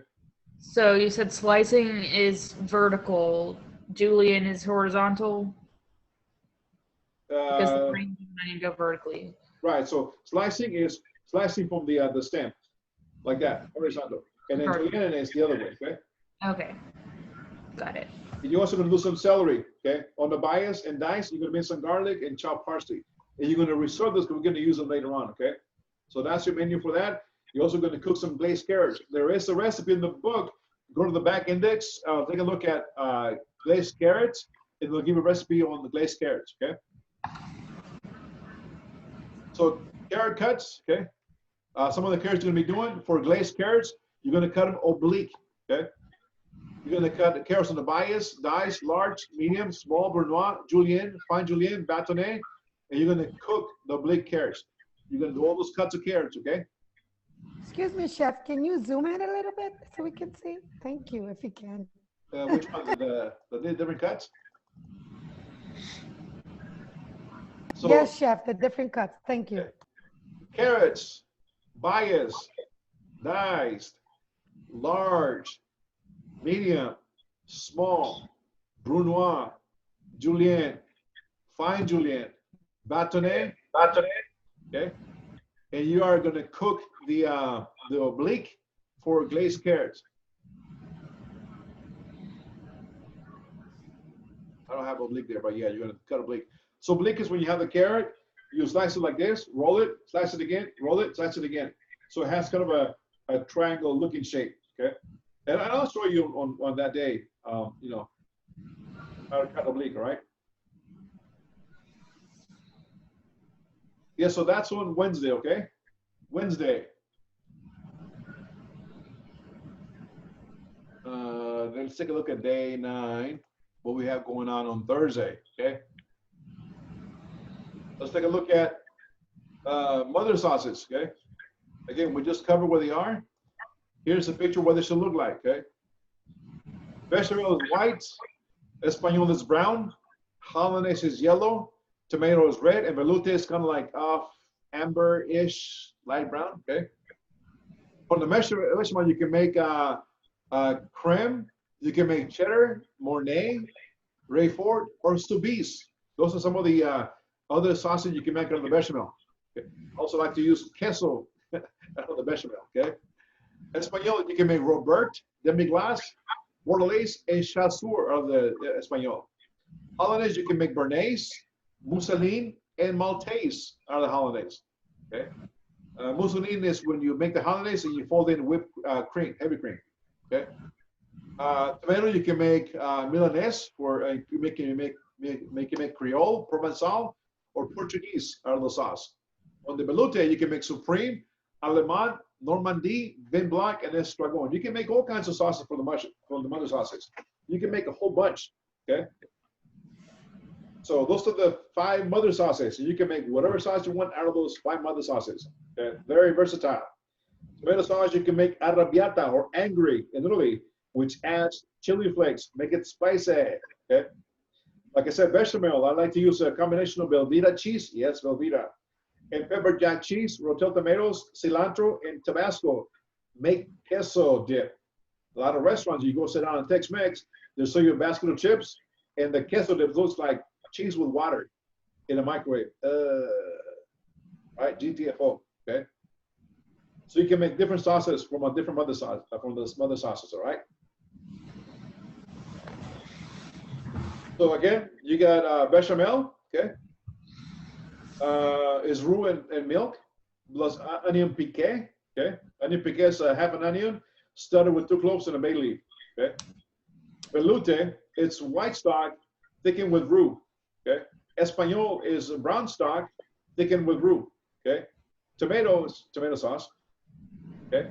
So bechamel, if you're ever eating at home, you can do macaroni and cheese, right? You can make that bechamel sauce, boil in some cheese, cook your pasta, fold it into macaroni. You got macaroni and cheese, right?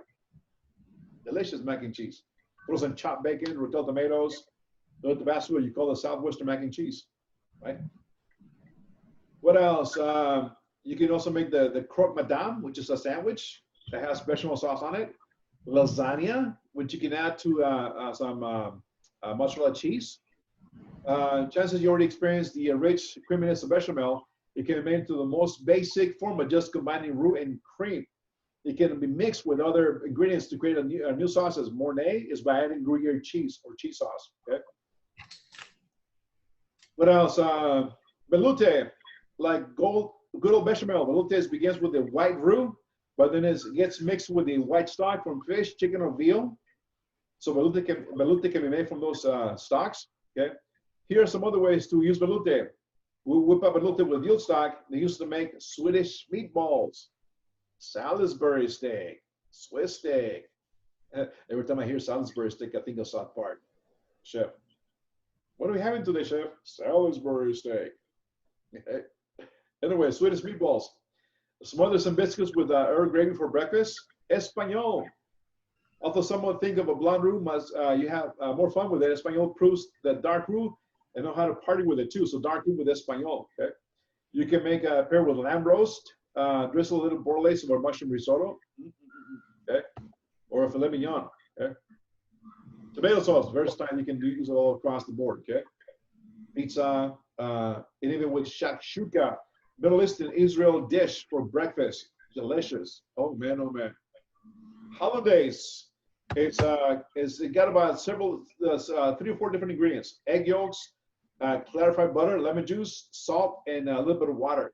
And emulsifying becomes hollandaise. Okay.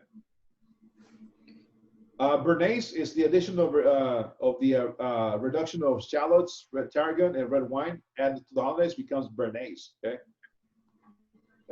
Anyways, drizzle some crab cakes, mix the roasted potato salad, and beurre blanc. Literally translates French as the white butter, a hot emulsified butter sauce made with a reduction of vinegar and white wine, normally muscadet, gray shallots into which soften with whole butter and whisk with the heat to prevent separation. The small amount of emulsify is a natural found in butter and used to form an oil in emulsion. So beurre blanc is an emulsified butter sauce. Okay. And again, beurre rouge with red wine. Okay. So Thursday, you are going to be making white stock, brown stock, a basic vinaigrette, and mayonnaise. Yes, mayonnaise. Okay. On this day, Ms. Janet, you can click on that link, okay, and it'll have a recipe how to make those items. Okay.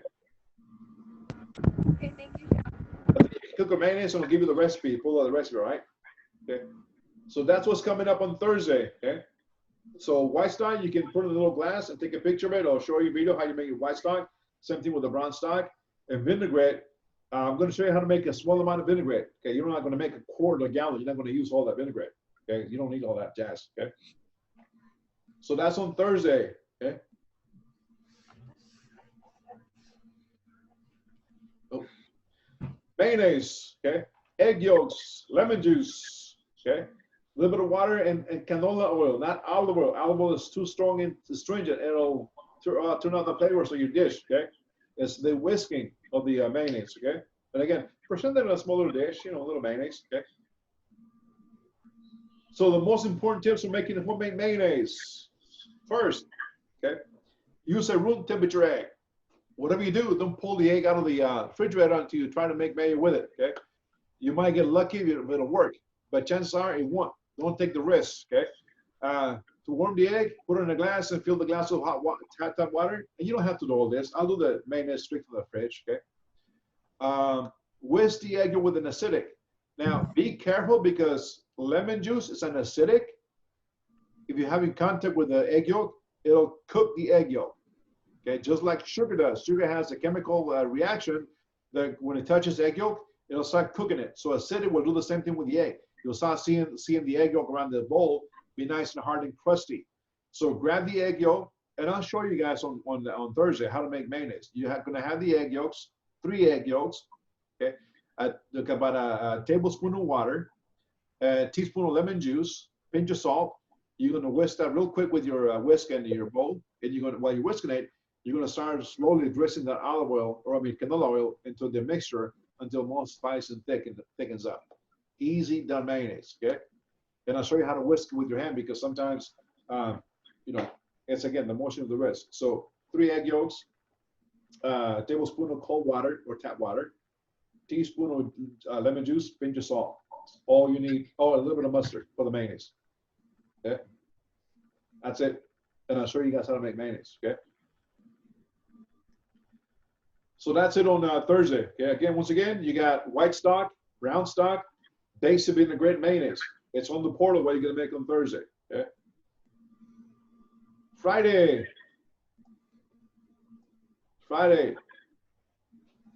We're going to be talking about contemporary sauces.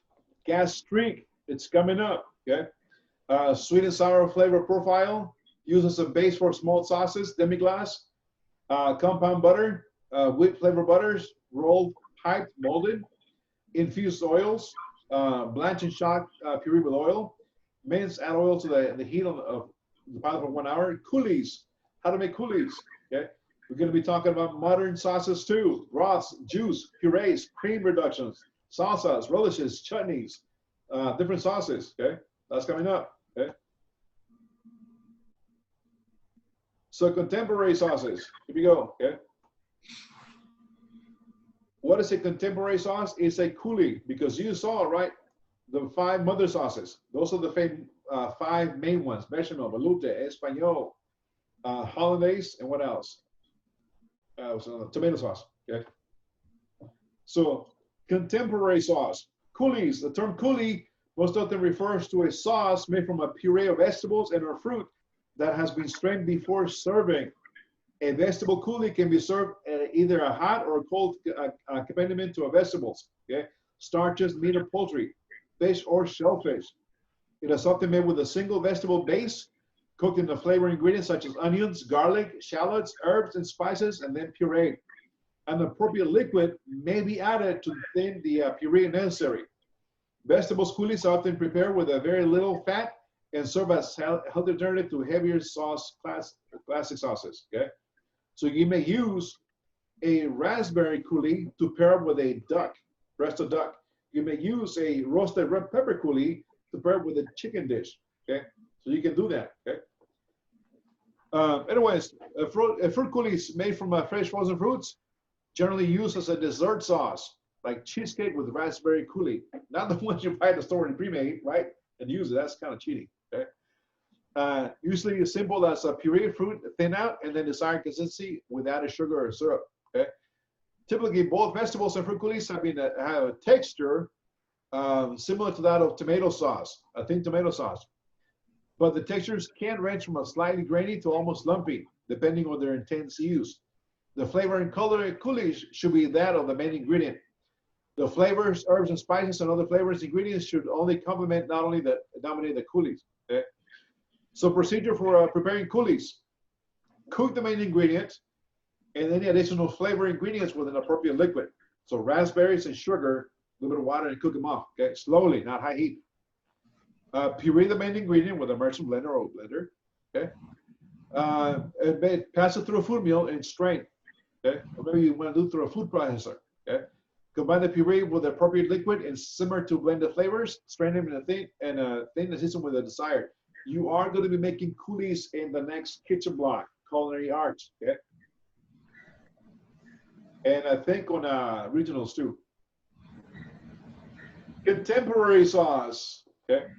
Modern chefs are relying less on traditional sauces and more on salsas, relishes, juices, broths, foams, essence, and infused oils for their work.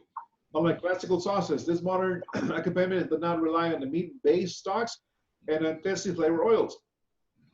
Names for these sauces are not codified, but those are the classic sauce repertoire. Chefs apply various terms freely, using whatever name best fits the dish and overall menu. Most of these contemporary sauces can be prepared more quickly than their classic counterparts. And the use of fresh fruits and vegetables enhances the healthfulness of the dish. This can also be contemporary sauces can be prepared more quickly than the classic counterparts. Because again, classic takes days, long hours to make. You got to make the stock, you got to do it, so forth and so on. So a contemporary sauce can be done within an hour or two. Okay. They should be appropriate in flavor, texture, and appearance, and should complement not everyone the food they accompany. Okay. Salsas and relishes, yes. Even pico can be utilized as a relish on top of grilled fajita marinated chicken breast. Okay, you call it chicken whatever, and have some fresh pico de gallo on top. Chef, Yes. is this the PowerPoint you're showing us right now when you show your screen? Yeah, it is. It's Where can you send that to us, or where can we find it? I'll put it on the portal. I'm a little bit behind on putting it, but I'll submit it. I'll put them on the portal so you guys can see. Yeah. I'm taking pictures of every slide with my phone, and I'm like, this just isn't working very well. No, I'll put them up on the portal so you guys can go back, refer to it, and take a look at it from there. Maybe print it, maybe you can. Okay. But I'll load them up on the portal. Okay. Thank you, Chef. So, salsas and relishes. You know, I used to do a dish with wilted sauteed baby organic spinach on the bottom, steamed jasmine rice, grilled salmon, and a strawberry pico de gallo on top. It was off the hook. Okay. Contemporary sauce. Okay. So salsas, you know, many people think of salsa or Spanish for sauce. As chunky mixture of raw vegetables and chiles eaten with chips or little over Mexican food. They think of relish as a sweet green condiment, spoon on top of a hot dog, you know, like relish. But salsas and relishes, generally cold, chunky mixtures of herbs, spices, fruit, and vegetables, can be used as sauces for many meats, okay, poultry, fish, and shellfish items. Like sofrito, right? You know sofrito? Right? It's a relish, right? It's a salsa, pretty much what it is, right? So I know how to make. That can be considered a relish or a salsa, okay? Now, that doesn't have to have jalapeno or cilantro, but it can be considered a salsa, okay? Anyways, they can include ingredients such as oranges, pineapple, papaya, black beans, jicama, tomatillos, and an array of other veggies. I used to, back in Cali, I used to have a grilled mahi-mahi on steamed jasmine rice, some baby vegetables, and the top was a mango papaya salsa. Mango, diced, papaya, green and red bell peppers, red onions, a little bit of cilantro, and tossed with sesame seed oil on top of the mahi-mahi. It was off the hook. It was an awesome cylinder because the colors went with the dish, okay? So anyways, not a member of any classic sauce family, salsas, chutneys, relishes are currently enjoying great popularity because of their intense, fresh flavors, ease of preparation, and low fat and calorie content because they're fresh. They don't have a lot of, you know, and sometimes they don't have any animal products. So you're a vegan, you can use a relish or salsa to address and complement your dish, okay? Anyways, they are often right in colors, textures, and flavors, simultaneous cool and hot, spicy or sweet. You also got vegetable juices, okay? Vegetable sauces. Okay? Juice extracts make it possible to prepare juice from fresh, uncooked vegetables such as carrots, beets, and spinach. Thinner and smoother than a puree. Vegetable juice can be heated to reduce and thickens it up too. Flavor enriched with butter to create a colorful, intense flavor sauces. Cream or stock can be added to the finished sauce. Sauces from the vegetable juices are sometimes referred to as essence or tea or menus. Okay, like infused with a carrot essence. Essence. Okay. Juice from a single type of vegetable comes from a purest, most pronounced flavor. But two or more vegetables sometimes can be combined successfully. Be careful mixing too many flavors and colors in the juice. However, the juice vegetable sauce are particularly appropriate with pasta, fish, shellfish, poultry. They can be used in vegetables cuisines as healthy alternative to classic sauces. I'll give you another example, right? So vegetable juice. You're making fresh pasta. You don't want to make the regular pasta color, right? You want to make it different. So what you do is you grab some fresh beets, right? You peel, you roast them, you peel them, you juice it, extract the flavor from the beets. You use a liquid to use it instead of your water or egg. Well, you got to use some egg for your pasta. Now you got this kind of color purple or pinkish looking pasta. You make it, you pass it, then you got a pink pasta dough. Or spinach. Spinach. You take spinach, you do the same thing. You wilt it, you puree it, you strain it, extract the green color of the spinach, you make your pasta. Now you got green pasta. You got red and green now. I've seen people do it with turmeric as well. But turmeric, bell peppers. Yeah, bell peppers yeah. is very common too. Carrots, okay. Even in pasta, let's say you're working here in Texas, right? On your menu, you want to be creative with your rice, your steamed rice, because again, steamed jasmine rice is very plain, very simple, but it's a rice. So you want to have a rice that has the colors and flavors of the region here in Texas, right? So you steam your jasmine rice, okay? You set it aside, let it cool down. You grab fresh cilantro, you rinse it, you remove the little rubber band, you can rough chop it, put it in a blender with a little bit of water. You puree that cilantro, you strain it, okay? Then you got this green liquid, okay? You take the green liquid, have the rice pilaf, spread it into two. You use some of the green liquid and add it to your rice pilaf. Not all of it, just infuse your rice, make it green. It paints a bright green, has the fresh cilantro flavor, okay? Now you got the other rice. You have roasted red bell peppers. You roast them, you peel them, you seed them, you puree them as well too. Maybe you strain them, or it depends how fine they are, really smooth. You add a little bit of chipotle from the can, that heat, okay? Then you take this roasted red bell pepper puree with chipotles on it. You use it to infuse the other white steamed jasmine rice. Then you got a burnt orange colored rice with the flavors of roasted pepper and the heat of the chipotles. Then you got a green one with cilantro. Okay, you put them both together. You got chipotle and cilantro rice pilaf on your snapper that is white, right, on top. And then you got a Veracruz sauce. Veracruz is tomatoes and olives, and distinct cousin of the puttanesca sauce, right? You got the green, the red, and the white, and then the red. Regional, right? If you want to go to Italy, utilize puttanesca, and instead of cilantro, utilize basil. Now you got the colors of the flag, the green, the white, and the red.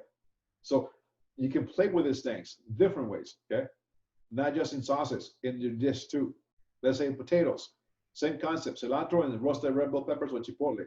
You do some whipped potatoes, make it nice and firm, split them in two, right? Use the green liquid, mix it in with your potatoes, paint some green. Use the red liquid, use the potatoes, paint some red. Then you got two different potatoes, right? So here's a little deal. Saran wrap, cut a square. On top of the saran wrap, put one side of the green, put one side of the red potatoes touching each other, okay? In the same saran wrap, fold it, make a little pillow, okay? Grab a pastry bag with a tip, cut the bottom off the saran wrap, the little pillow saran wrap with the potatoes, and drop them into the pastry bag. We call that a potato bomb because it drops like a potato, okay? And then you pipe it. Now, as you pipe it, you got the red and the green intertwined in that Rosetto mashed potatoes. Right? And the flavors that go well together with each. So be creative sometimes with your dishes. It can work, but you got to be able to learn the technique and the skills first, and you can fuse them with whatever you want. Okay? So vegetable juices. Okay? Broth, which also appears on menus as tea or juice. I had a very talented executive sous chef who once ordered a bale of hay and made stock out of that hay and use it as in the menu. Whatever it was, I think it was snapper with an infused mint hay broth. I'm like, dude, you ordered hay, but it worked, okay? So broth can be utilized to, or when you're cooking something a la nage. A la nage means swimming in its own liquid, okay? So poached planter a la nage, okay? It is served in its own liquid. So liquids, okay? Serving the pool beneath the main food. The broth should not be abundant as to turn entire into a soup. You want to have just enough, but not swimming in it. Okay, that is, swimming, but it's not overly coated with broth. Okay, it should be provided moisture and flavor. The essence of the broth, a la nage, or nage, can often be made simply by reducing and straining the liquid in which the main food was cooked. Alternatively, especially flavor stock, tomato, for example, can be prepared and clarified like consommé to create a broth or essence like contained with an appetizer or entree. Yes, tomato sauce you can clarify it as the stock with the raft and the meats, whatever, and you can have this clear broth that is very aromatic in flavor and aroma tomato, but it's not red, it's clear, okay? And flavor oils, you can infuse flavor oils, okay? Small amounts of intensely flavored oils can be used to dress garnishes, variety dishes, salads, soups, vegetables, and star dishes. As an entree, can be enhanced with a drizzle of colorful, appropriately flavored oil. Because of such small quantities I use, oils provide flavor and moisture without adding too much of the calories or fat. Have you ever seen a little plate that has the main dish and it has about 3 dots of a basil infused oil? So you can use the infused oils to enhance your dishes, okay? Unless the flavor ingredients to go especially well with olive oil, for example, basil, select the high quality but neutral, such as peanut or safflower or canola oil. Sometimes we use grapeseed oil, but safflower oil works well because it is not strong in flavor, okay? Modern chefs also use vinaigrettes, combination of oil and vinegar, citrus and other acidic acids, such as like light sauces, okay? I'll give you an example when you're using a vinaigrette on your dish. Argentina, chimichurri. What is chimichurri?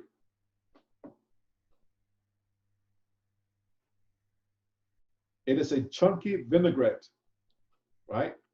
It has vinegar, has oil, has other ingredients, has parsley, oregano, chili flakes, garlic, lime juice, okay? It is used as a side dipping sauce for your steak. Chimichurri is a vinaigrette, okay? So you can use a vinaigrette on your dish too, okay? Put it on churrasco, chef. Yes, churrasco and papas fritas.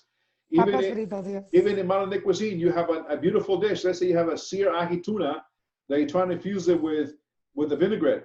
Grab some wasabi, some green onions, rice vinegar, a little bit of water, salt, put it in a blender, and now a little bit of canola oil. Now you got a wasabi green onion infused vinaigrette or green liquid that you drizzle on top with the sear ahi tuna, right? Different flavors, but not too strong, okay? Oh, I can go on and on.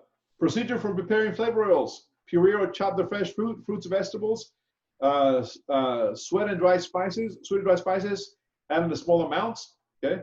To the oil and to form a amount of oil to form a paste. Place selected oil flavorings ingredients in the jar or lightly containers. Tiny little containers. Allow the mixture to stand for a room temperature until sufficient flavor is extracted. This may take between 1 to 24 hours. Shake the jar periodically. Do not allow the flavor ingredients to remain in the oil indefinitely, as the flavor will become harsh and bitter. Okay? Strain the oil through a chinois lined with a coffee filter. Store the flavor oil in a covered container in the refrigerator, not at room temperature, because it might go spoil bad. Okay? So gastrique. On Friday, you're going to be making gastrique sauce. What is gastrique?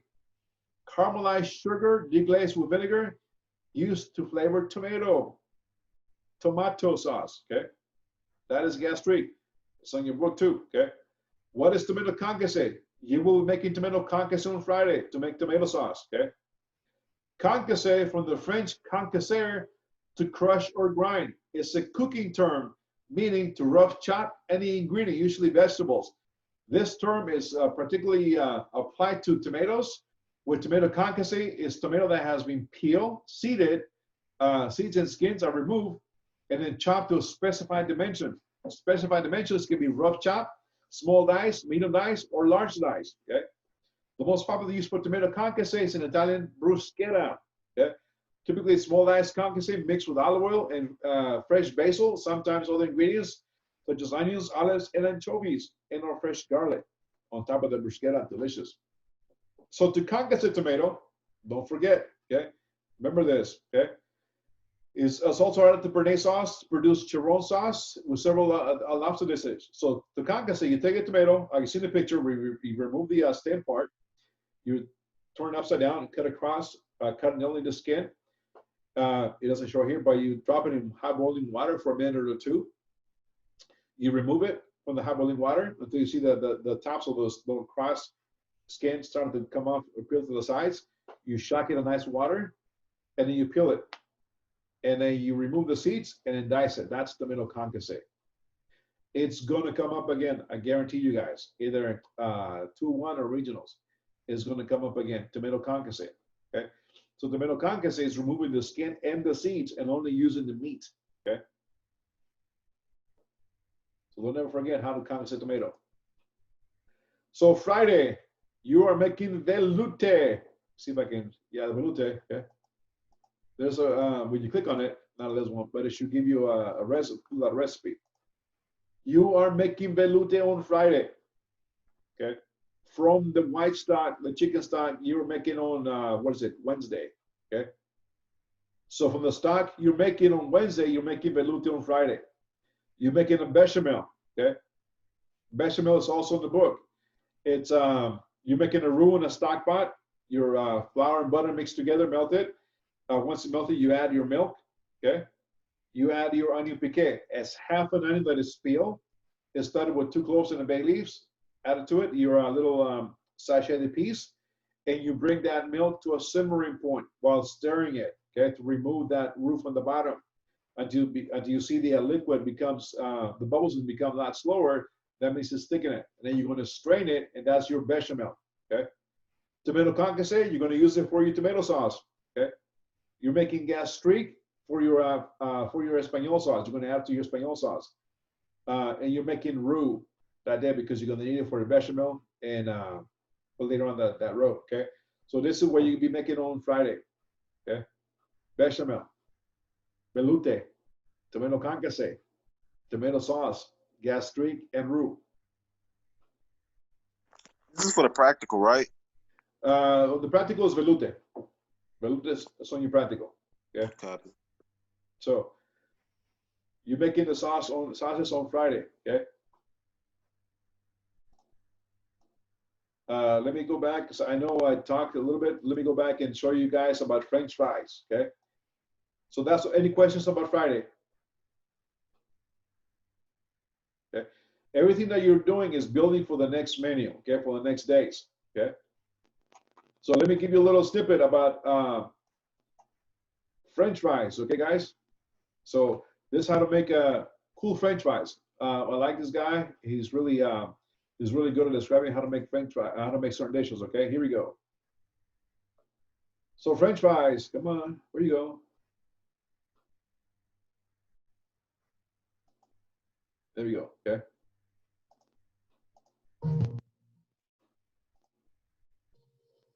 Hey everybody, Thomas Joseph here today, and I am super excited to share with you one of my favorite things, and that is French fries. And today I'm going to show you the trick in making French fries at home. Actually, the real trick here is in frying them twice. Now, the kitchen conundrum, I would say, is that most people, when they try to make them at home, they end up with something like this, an insipid French fry in color and also kind of limp in texture.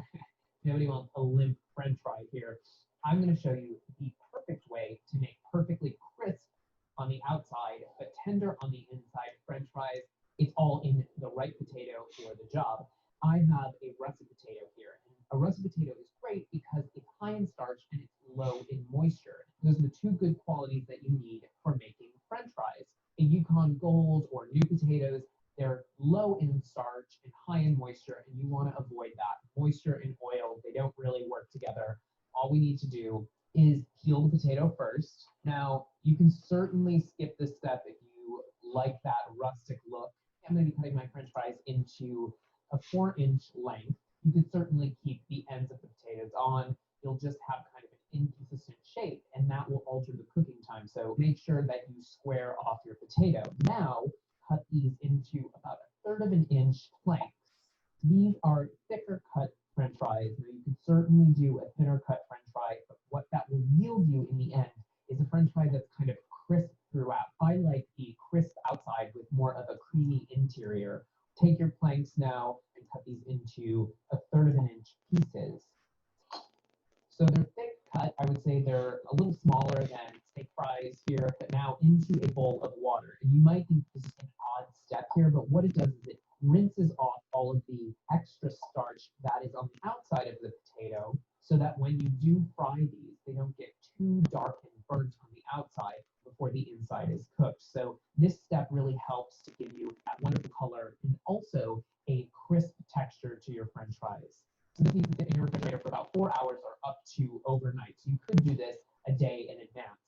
So I have a batch of French fries that have been soaking overnight here, and you can see all of the starch has come out of the French fries. And now spread these out onto a sheet tray, or you can use a plate here, lined with a towel. You need to dry them thoroughly because any excess moisture is going to pop up when you fry these. So as I dry these, heat your oil. I'm using a neutral oil like a safflower oil. You could use a canola oil, anything that will go to a high heat to 300 degrees. And 300 degrees is the blanching temperature or the first cook for the French fries.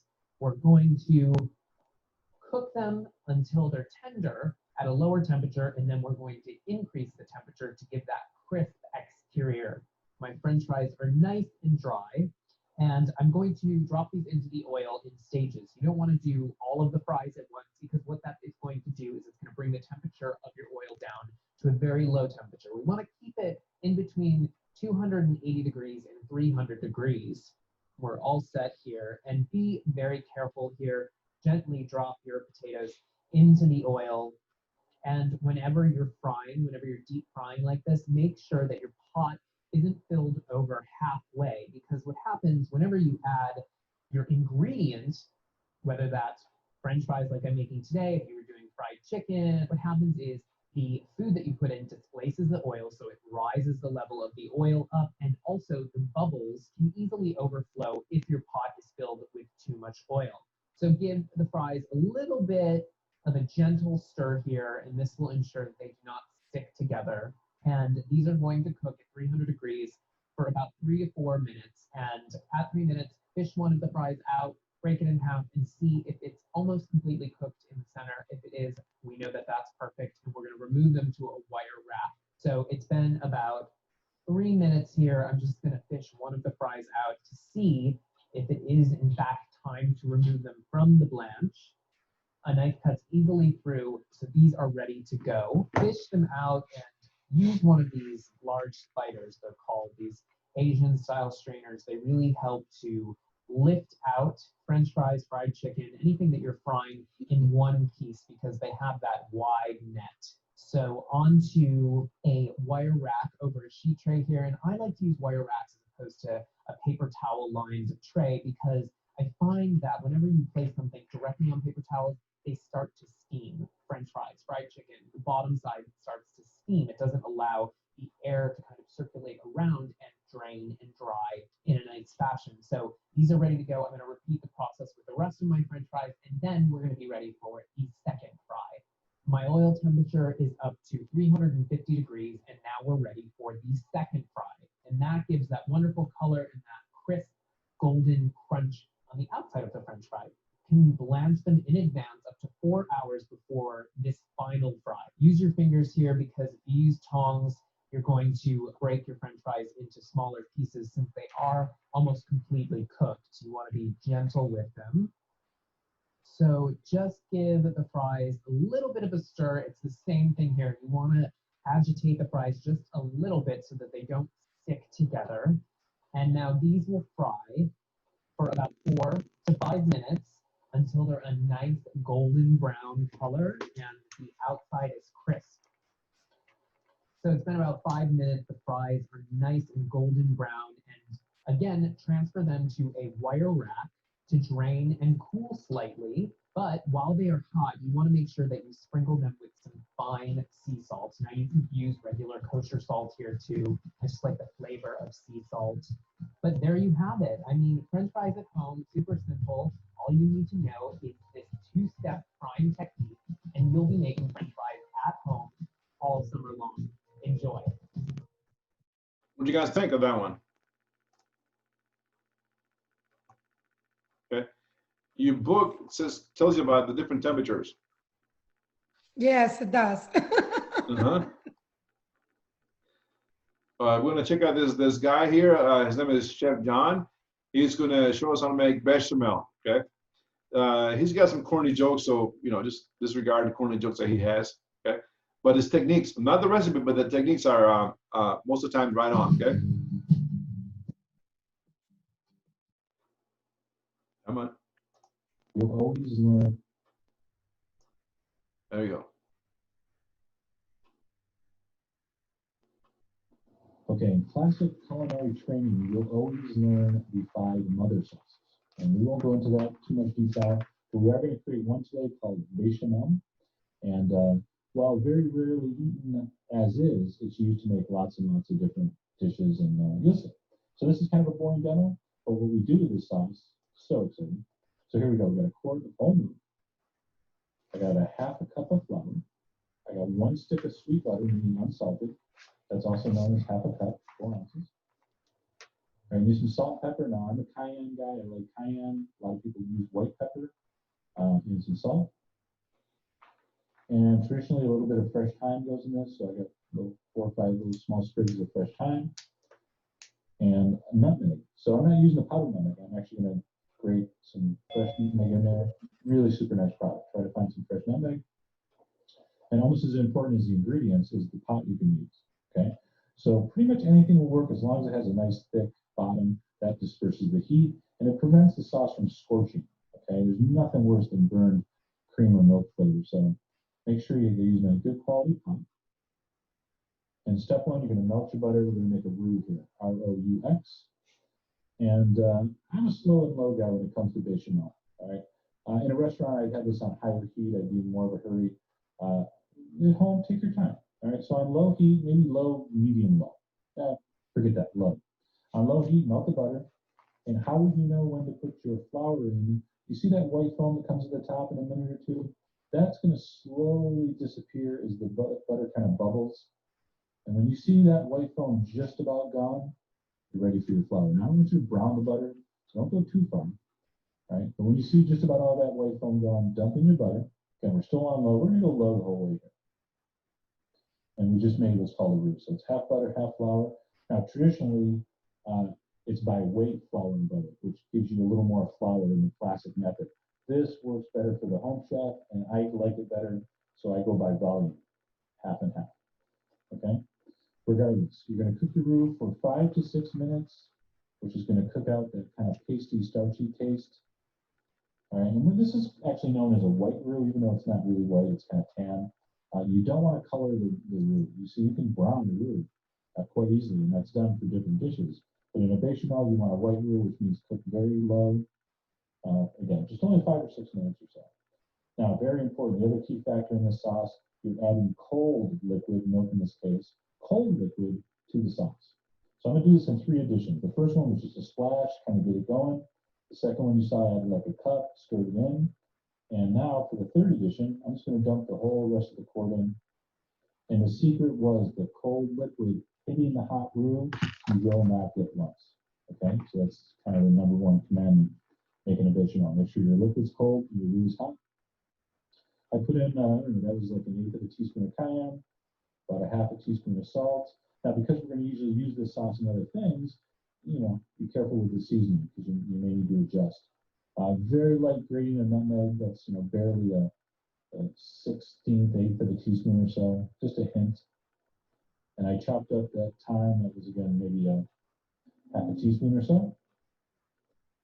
All right, and we're going to stir that on a low heat. We're going to bring that up to a simmer.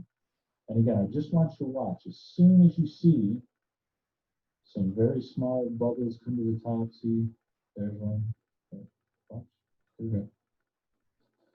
All right, so there's another bubble. Okay, so we're simmering. Now, one thing to keep in mind is when a roux-based sauce comes to a simmer, that's about as thick as it's going to get. Okay, so don't expect this to thicken as it cooks. You pretty much, that's all we want. See, it's like a medium thick bechamel. And I'm just going to let this simmer on real low as it will go for about 10 minutes, just to kind of finish it off. And there we go. So that's just a beautiful, luxurious bechamel. And we're going to use this to make so many delicious dishes. In fact, tomorrow we're going to make a delicious broccoli gratin. It's just amazing. All right, so from those meager ingredients, we created one of the mother sauces, sauce bechamel. And again, those of you that actually take our online culinary course, you're going to learn all the 5 mother sauces, but there's the one that give you a little head start.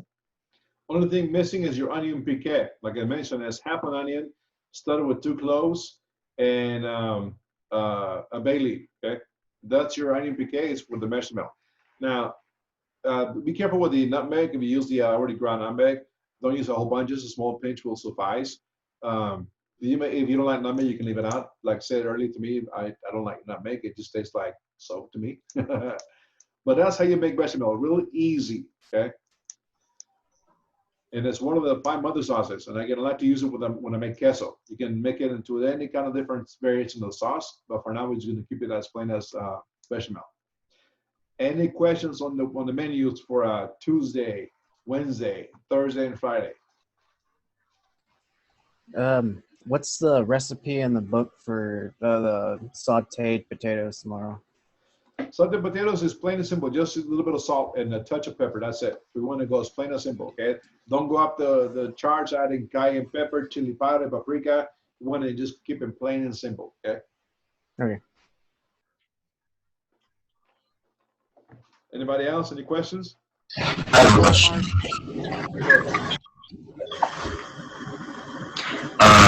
So I know that like the stock we're using to make the sauces out of, but what are we doing anything with the sauces, or do we just store them?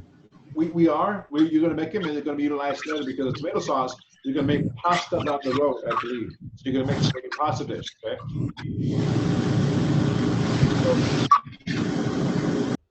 So definitely you're gonna turn them into something else different later on down the road. Yeah, so make your sauces and keep it because we're gonna use them later on. Okay. So go ahead. Sorry, I have a question. Are we doing both the white stock and the brown stock in the same day? I believe so. They're in the same day, yeah. Same day. Oh, we only have one stock pot here. Okay, and they have to simmer for ages. So make the white stock first and utilize the same pot. Don't wash it to make the brown stock afterwards. Okay. Okay. Well, they're not going to be done in one class period, though. Is that okay? That's all right. That's okay. Okay. So once again, here is your menus for tomorrow, Tuesday, and we pop them in on the screen real quick. Okay. This is what you got going on Tuesday, tomorrow. Knife cuts.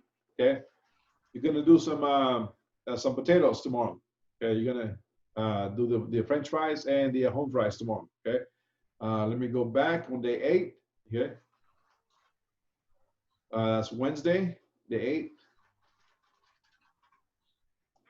You are making on Wednesday. Okay. Let me see if it works. Sometimes the screen doesn't work. Okay. Wednesday, you're making more knife cuts. You're gonna do onions. Okay. You're gonna do garlic, parsley, carrots. And again, you can't click on this one because there's no links to the recipes. They're pretty much plain and simple. Okay. But the rest of the recipe in the book for glazed carrots. Go take a look at the index. Go look at the carrots and scan that so where it says glazed carrots and use that recipe. Okay. On Thursday. Okay. On Thursday, day 9, you're making white stock, brown stock, vinaigrette, mayonnaise. Again, make one and then make the other one if you don't have the equipment or if you don't have the space. Okay. There you can click on it like I see here, right? And it pulls out a recipe for white stock. Okay. So this is when you going to start to see the recipes that are already in the portal. Okay. There's the recipe for white stock. Each item, okay, when you go back, okay, is going to have a link. Recipe for brown stock, vinaigrette, mayonnaise. Let's click on mayonnaise. Let's see what's going on there, okay? Here it is, the recipe for mayonnaise, okay? So they're in the portal, okay, guys? When you see that red lettering and you click on it, it pulls you a link, it'll pull a recipe for you, okay? What is dry mustard? Dry mustard is like you buy it in the spices. Sometimes a little Coleman's little yellow container says dry mustard. Okay. Okay, it's powdered mustard, pretty much. Yeah. Okay. Powder, yeah, same thing. Dry powder. And don't forget your production sheets. That will really help you for the day. Yeah, it will. If you plan on making a production sheet so you can visually know what you have to make every day and have the recipes right there, so you don't have to keep going to your computer or your phone to get it. Get it all done, put it in a sleeve, and have it right next to you. So you know what you have to do the next step. You all understand that? So it's a lot easier for you to kind of follow through. Okay. So that's on Thursday. I may go back on Friday and pull out the menu for Friday. Okay. Friday, day 10. Okay. Come on. A little bit slow. All right, anytime. There you go. Friday, you're making veloute, bechamel, tomato concasse, tomato sauce, and gastrique. Okay. If you click on veloute or bechamel, let's take a look at bechamel real quick. You pull the recipe for bechamel. Okay. Let me see if I can zoom in a little bit. Are we making clarified butter? Are we going to? You don't have to, but you can make it. Okay. Great thing to know. It's a great thing to know how to make it because it is so used, guys. It's another word for ghee. If you love Indian food, it's ghee in essence is clarified butter. So when you make clarified butter, you grab whole butter. Is this what we're making tomorrow? This is Friday. Oh, this is Friday. So you can make clarified butter, grab whole butter, put it in your stock pot, slow, very low simmer, and not a rolling boil, so the butter melts, and as it's melting, the milk solids are going to go to the bottom, and the impurities are going to go to the top. You skim off the top, and you have the butter in the middle, you have the impurities in the bottom. Utilize the yellow liquid, that's clarified butter, or like Chef Paula says, ghee, okay? So, yeah, no, it's true. Ghee is clarified butter. So, but you know what? Ghee is really taking over in the baking world also. It wasn't very popular, I would say, the last 5 years or 6 years, but it has really popped in more and more so of all the desserts that you make. So ghee, I mean, clarified butter is getting to be well known all the way around. Yep. Okay. So you're making bechamel on Friday. There's the recipe. You got your fat over 2 ounces of the clarified butter, AP flour, milk, onion piqué. Okay. Onion piqué is yellow onion, 2 cloves, bay leaves. So you got the onion, cut it in half, put the bay leaf and stab it with the 2 cloves, and you're going to put that onion in the bechamel. Okay. Not after, but right before, where everything goes together, so that the bechamel is extract the flavors of the onions, the cloves, and the bay leaf. Okay? Wait, so do we need to go pick up butter too? It didn't have it on your It wasn't on the list. Oh, geez. Yeah, if you have butter, use it. If you're not, you might. Yeah, just a little thing of butter should be fine because you're making roux. Okay, because the only one I have is like the stick of butter. I don't know what. Yeah, that'll be fine. That'll work. Okay. Yeah, that'll be fine. It's the only ones I have right now. And salt and just a small amount of nutmeg. If you don't want it, you can leave it out. Okay. I don't like it in there either. Yeah. I don't have it.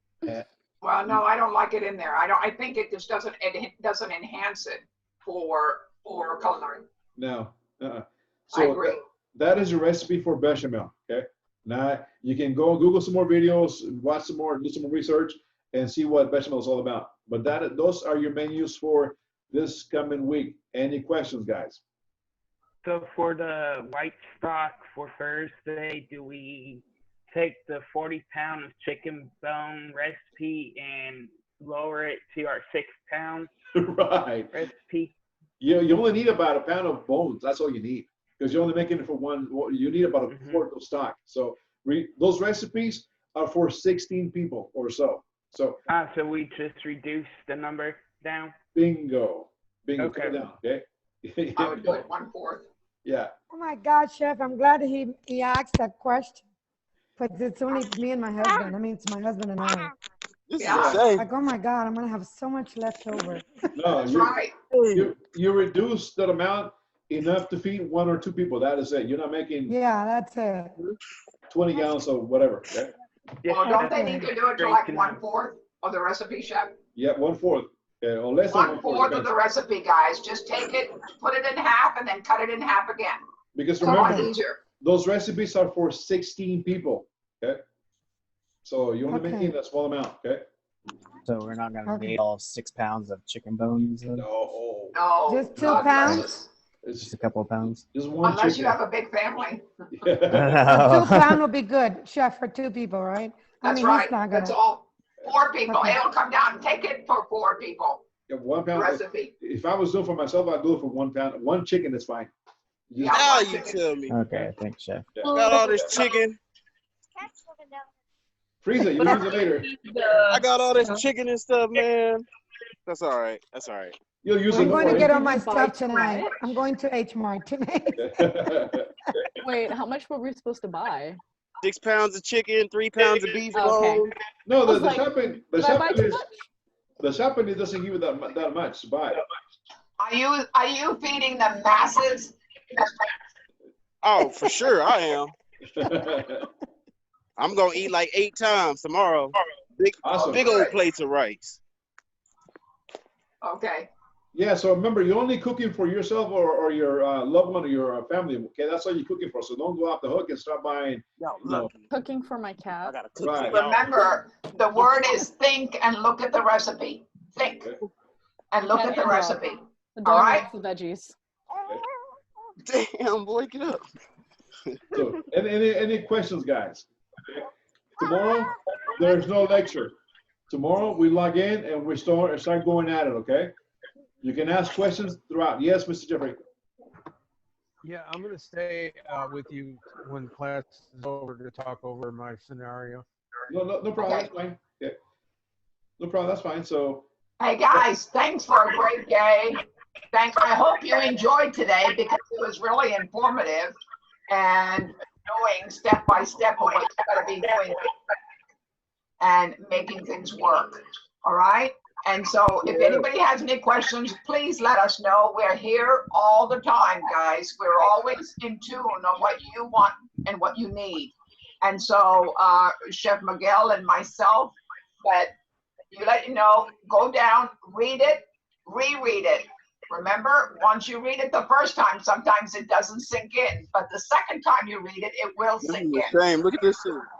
To understand and listen. So enjoy your evening. We're so glad you're on the road because this is reality, guys, and we're going to make it happen. So thanks again for a great, great day. Thanks for visiting and thanks for learning. And that's what it's all about. You're here to learn. Thank you, Chef, for your time. And Thank you so much. Thank you. And Chef Miguel, thank you so much. Hey, Janet, are you okay? Janet, are you okay? Did she go?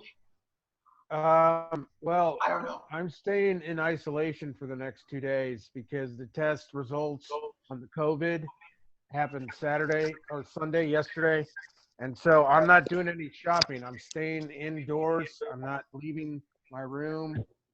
So I haven't bought anything for class tomorrow. Okay. Because the test is results will be on Wednesday. Okay. That's fine.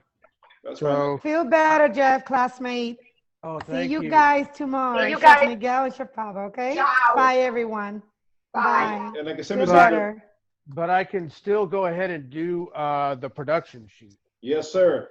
So I'm gonna go ahead and still do Jeff, why that. don't you use Favor? They do doorstep delivery. They'll just leave it like right at the door for you. Well, I did order and I bought some food prior to all this happening, so I've got some stuff. It's just that I live with my family. I have my daughters who has a son and my son-in-law. Oh, okay. From home, so I can't use the kitchen until I know this COVID test comes back negative. Okay, So did you I get in get you now. contact with somebody? I have the report that I made a copy and sent to Chef Miguel. I do have a contact number, but the test takes 2 to 3 days. Yeah. Correct. Results. Yeah. And I took it yesterday at noon. Are you feeling fine? I have a slight fever. I have some headache, a little ear infection, small cough. Yeah. Okay. Well, you be safe. Be safe. All right. Thanks for a great day. Anybody else have any questions? Yep, I have a question. If I can't find beef bones, where should I go? HEB. Connection went out. HEB has oxtails, similar to beef bones. Okay. That's the difference, though. That's a whole soup right there. You feel me? That's not Even better. That's a whole meal right there, Chef. Even better, man. You're gonna have a very favorable stock. That's a whole meal, Chef. I'm telling you.